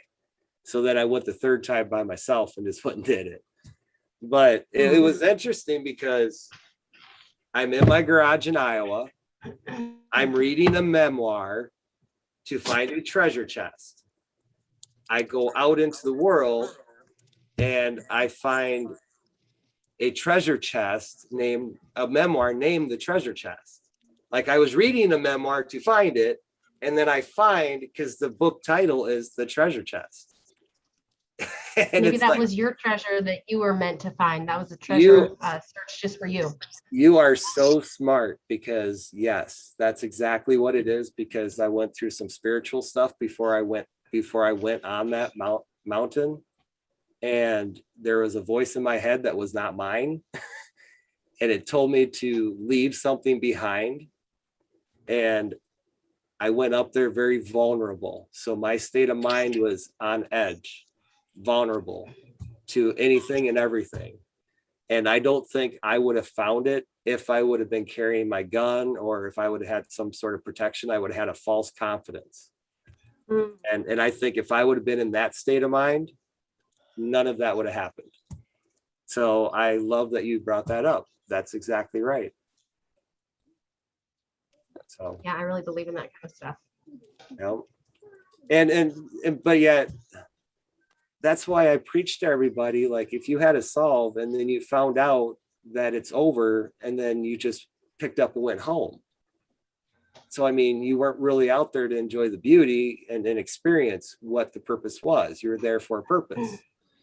And it's like, because I was able to find my own journey, what I'm trying to say is, what if people went out there and there's one for them too, is what I'm trying to say.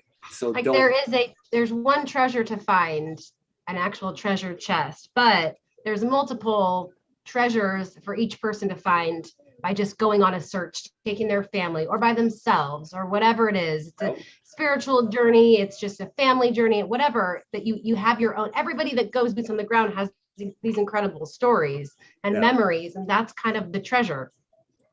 Well, and that's a good way to look at it. I've thought about it for a long time, because I've thought about just burning the damn thing, you know, like, or put it back and let the next person deal with the fucking curse, because that's what it is. You know, what if the person that put it in there was a treasure hunter and they couldn't get it out of their head, but they couldn't destroy it themselves, so they put it in a place like that for someone else to destroy it? Or like Jumanji. Exactly. I had a Jumanji game above in my lamp for over a year, and my daughters had asked me, can we play that yet? Can we play that yet? I go, nope, not yet. Nope, not yet. And it sat up there for over a year. And one day I said, we can get it down, let's play it. And it was the day the treasure chest was found. Wow. You caused this. Yep, you did. Oh no. Jason is umbilically attached. Yeah. I'm going down conspiracy rabbit holes. But yes, What else is new? I'll still say it. If anyone had something that they spent time and loved, like they focused enough that they just love their area, they just love it. It all fits. They love it. If you have a love like that, go search your area and take Yeah. something to leave behind. I love that. That's what I did. Yeah, Ben left something at his first search area. I mean, I showed it. I left the book and Yeah. turquoise. You know, in 1,000 years, somebody might stumble upon your little trinket that you left out there, and it'll be what Ben does. It would be archaeology. Yeah. That's cool. We should have left something under our tree. We'll go back. Make to it it. something back to to last it. time, like, you know, like a shape, you know what I mean? That will last time, like either a rock that's been carved or, you know what I mean? Yeah. Make it something where someone could look at it and be like, oh, that's something. Let me look at it, Mhm. you know? No, that's very cool. And that's what the chase was for me. Other than that, all the drama.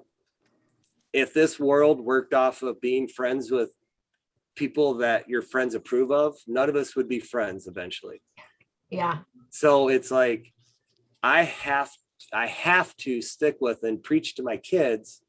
You treat someone the way that they're treating you, the golden rule, you know, and return it. And it's like, if they're shitty to you, then just move on. You know what I mean? Like, you don't, just because they're shitty to this guy over here, but they're cool with you, there's a different kind of relationship there. Yeah. You know, and you can't, like with me on the other channel, they don't get on my ass. They got on my ass one time. I defended myself, and if everyone noticed, I was gone for like 2 weeks because I was pissed. You know, fuck you guys. Talk to me like that. And I hop back on, and you know what I mean? It's it's a tough skin crowd. That's what it's a biker bar, you know. If you don't belong in a biker bar, don't go to the biker bar. Yeah. It is cool though, because, you know, none of us would have met if it weren't for the chase. We wouldn't, Candy and I, we wouldn't be talking, right? How would we even meet? So it is kind of cool. I love how, the one thing I do like about social media is how it can bring people together and how you can make friends with people that you wouldn't necessarily meet in your everyday waking life. See, and then I'm like a borderline baby boomer, so I think differently with that. But yet I understand your way of thinking that. I get it. You know, like with me, the less people in your world, the less drama, the less everything. Like, I should not be concerned on what's happening 3,000 miles away.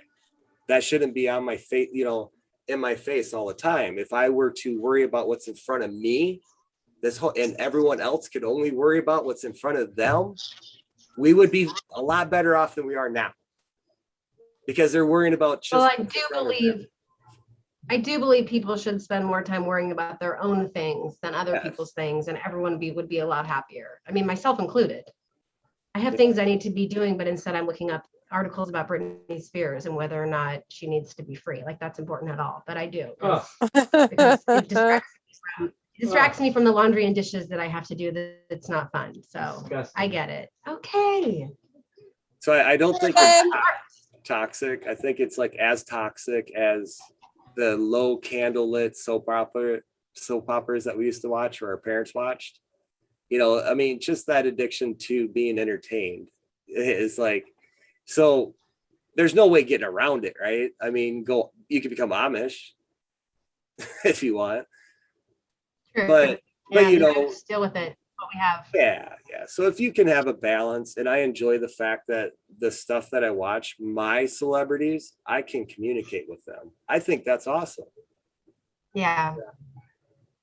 You know, if I have a hero on the chase, I can talk with them. I can email with them, and I don't know. It's just it's kind of cool. I don't know if it's good or bad though. it just is what it is. It's what we have to deal with. That's the way it is. I I remember when I was being interviewed at like, I don't know what age, 13 or something.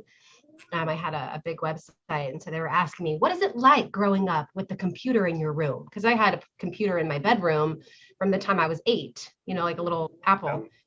And my answer was always like, I don't know, because this is all that I know. I don't know any different. I can't really speak to what it is like to grow up with a computer or a phone or, texting, because it's just, it's like asking my children, how does it feel to have phones and text messaging your entire life? Like you've been texting since you were 6. Yeah. I remember the first text message I ever got, as a teenager.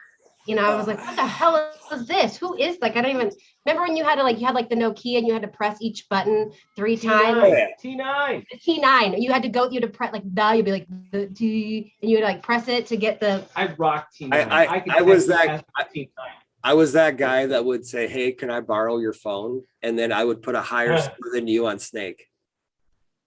And I would let you sit there every night before you go to bed trying to beat it.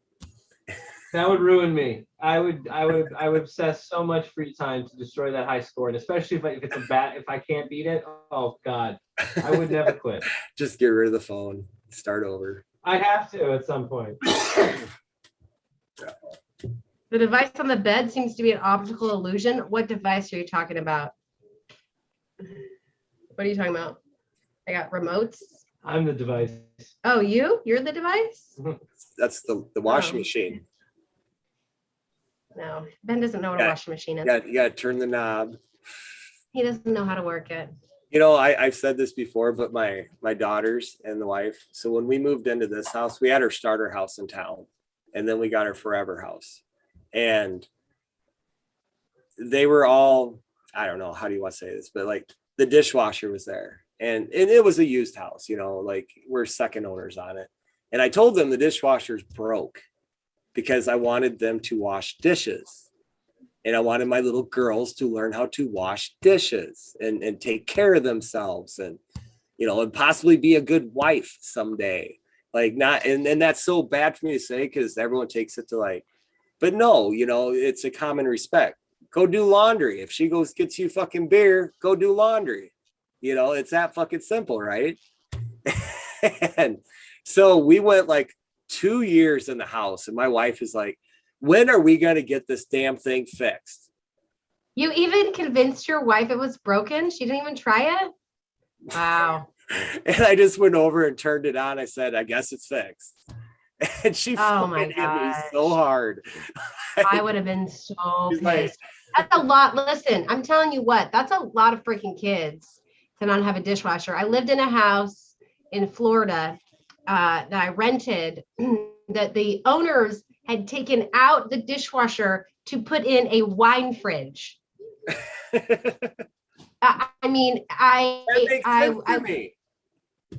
Well, yeah, because if you're just, an old retired couple of 2 people, you have like 4 dishes to wash. It's nothing. Quickly wash them and drink your booze. I get it.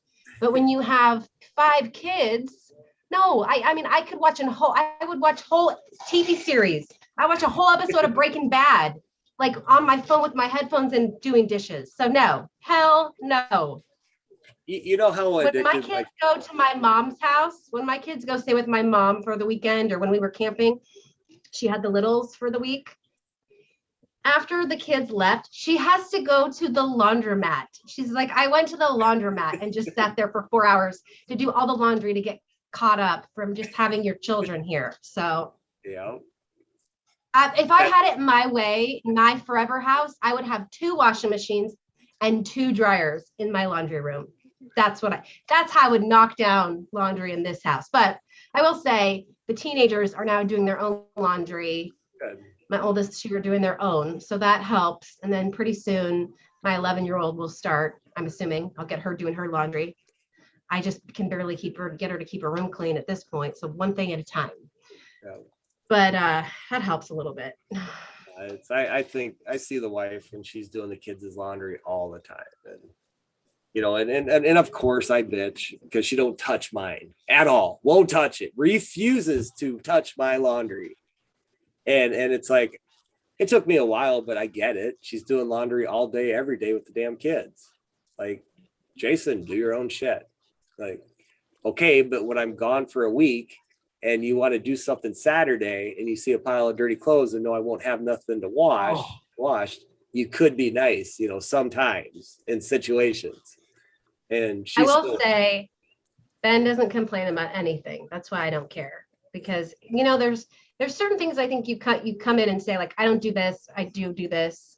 Laundry is just one of them. I don't mind doing the laundry. Ben does so many other things for me that I don't like doing. Like when we moved in together, he does all of the animals. So if an animal vomits or poops in the house or pees in the house or something, I'm like, Ben, there's vomit. I don't even care if he's asleep. He could be dead asleep, and I wake up before him. I'm like, time to wake up. There's shit and piss that you need to clean up, and one of the cats ate something and vomited. Good morning. I get that, and spider control. Like, the girls, there's a spider in the shower. Yeah, I remember the first. I hate bugs, but I remember the first time I was all alone. So my ex-husband took the kids for the summer.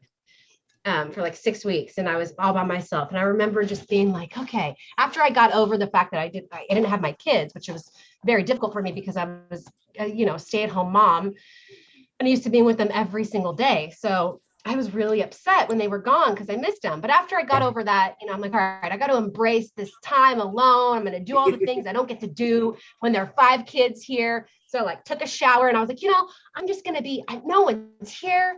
I'm going to take a shower. I'm going to make a drink. I'm just going to like lay on the love sack naked and watch movies. I was going to ask, were you naked making your drink? Come on. Yeah, I was like, I can just be naked. It's all good, right? So I'm like so excited. And then I get out of the shower and I'm like getting my drink. And then I see a motherfucking cockroach on the wall in the bathroom. And I'm like, oh, I had to stare at it, first of all, for 20 minutes. Like, what do I do? There's no one else here to kill it. I can't call a neighbor. I'm naked, and then that was it. I was like, forget sleeping naked. Now I feel like there's going to be cockroaches crawling all over me.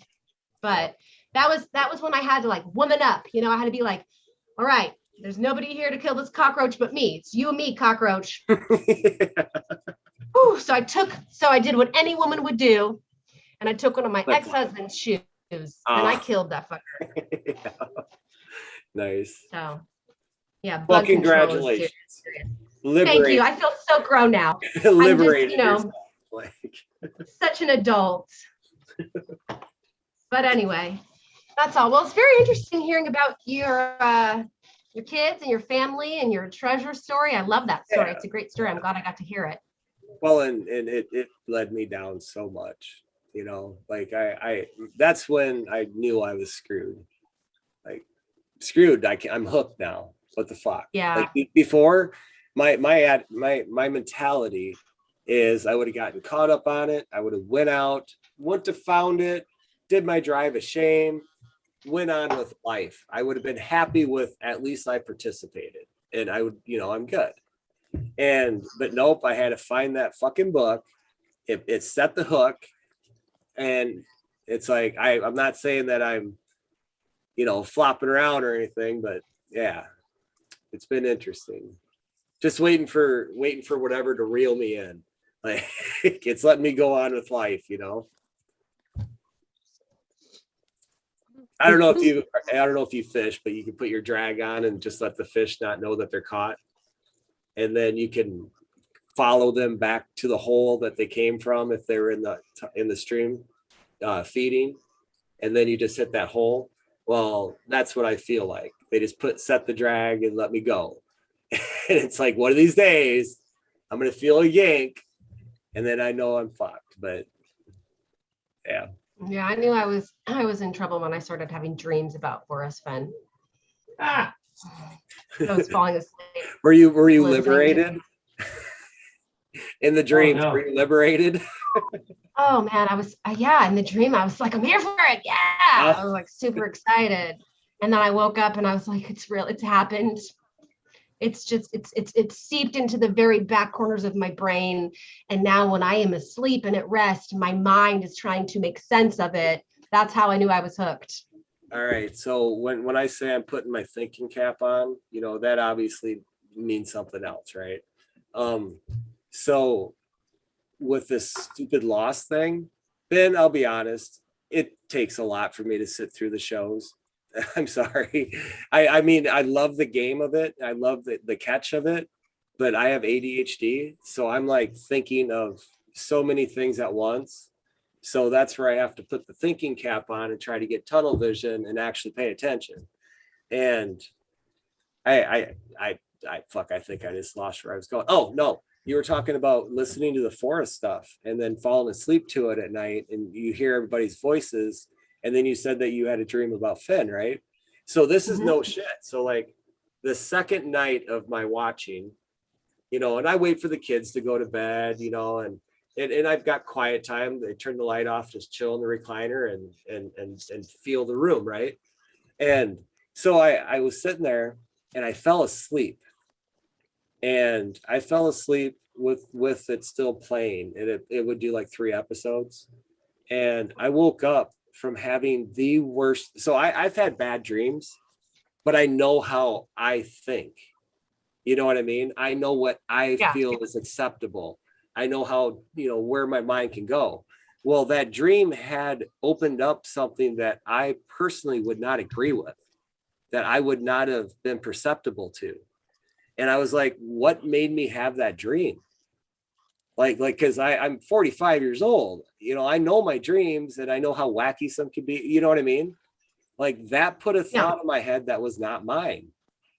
And it creeped the shit out of me, honestly, because I see the game in the show. There's a game there, and it's like I haven't mastered the game yet. So therefore I'm vulnerable and perceptive to it and influenced by it. And sorry, I talk too much. No. I think, and dreams are really interesting. I study dreams. So our dreams are a way of our brain kind of just like taking everything and our stresses from the day and then filing them away so we can relax and then enjoy our future day. But I believe that when someone that's deceased visits you in a dream, it's really them visiting you and you should pay attention. And I think that dreams can definitely tell you what's going to happen in the future if you pay attention and you remember. I don't know. I've had like really weird deja vu moments where I'm like, oh shit, I dreamt this like 3 years ago and now it's happening. So I say pay attention. You never know. Ashley. K-Pro just dropped her video. Did it drop? Okay. Yep. Alan, I was talking about Calazar's video and it's apparently just dropped. Didn't it not work last time? Trying to. Yeah, we can't show it on here because we don't have like the bandwidth or whatever. Try it again, maybe. I don't know. See if it works. Take out a window just for YouTube and then see if you can go to it and just press play. I can bounce off you guys, and then you guys can continue the show about that. Well, I think we're pretty much done. Yeah, I was just gonna see if we watch it and then. Well, Ashley, I wanted to say those Yes. When you said listen to them, listen to your dreams. Yes. So obviously you actually feel that way and you believe that way. Uh-huh. I think you can be perceptible while you're awake too. Like it's not only dreams. There's always a notion to do this or to say this, and it's like maybe those are whispers that you just can't hear, like those little notions that you get. But anyways, absolutely, I 100%. If you can remember them, I think it's great to do that, to write them down and remember. But Ben, thank you for having me on, buddy. Anytime, man. Yeah, go watch some more Lost. I have ADD too, so I get it. But Ben takes my phone from me and makes me pay attention. Yeah. No. And I'll ask him questions. Why are they doing that? He's like, well, they just said why. You weren't paying attention. That's why you need to put your phone down. Okay. Ben, do you want to try to play this video or should we not because of the internet issue? Chat room. Yeah, I don't want to melt. See you, man. Have a It was night. good talking to you, Jason. I'll talk to you soon. Yeah, you guys as well. And once again, you're appreciated. Well, thank you. You're appreciated as well. Thank you for appreciating us. We're just trying to have a good time. Okay, guys. So I think that we should all go watch Calazar's video. What do we think? Because we can't stream it here. But I'm gonna go watch and then we can discuss. Yeah, good plan, Ben? Are we good Where here? are we discussing? Where, I don't know. Maybe Indy can have her after party or something. Okay, Indy, you're not on anymore. If you're in chat, maybe you wanna do something after if we get some good info. Or if I, Otherwise, we're good. so what's our plan? I guess, guys. Watch K-Pro's Yep. video tomorrow too. Watch Calazar's tomorrow night. K-Pro, Ben, and Mike will be dropping the knowledge. And then I guess we'll discuss afterward, right? Somebody will have an after party. I don't know. We'll see. Did you look tired? I am tired. I'm watching Okay. the game. All right. All right, guys. Thanks for letting me come on at the end. So good chatting. Go over to Calazar's and watch their video, and we will see you tomorrow.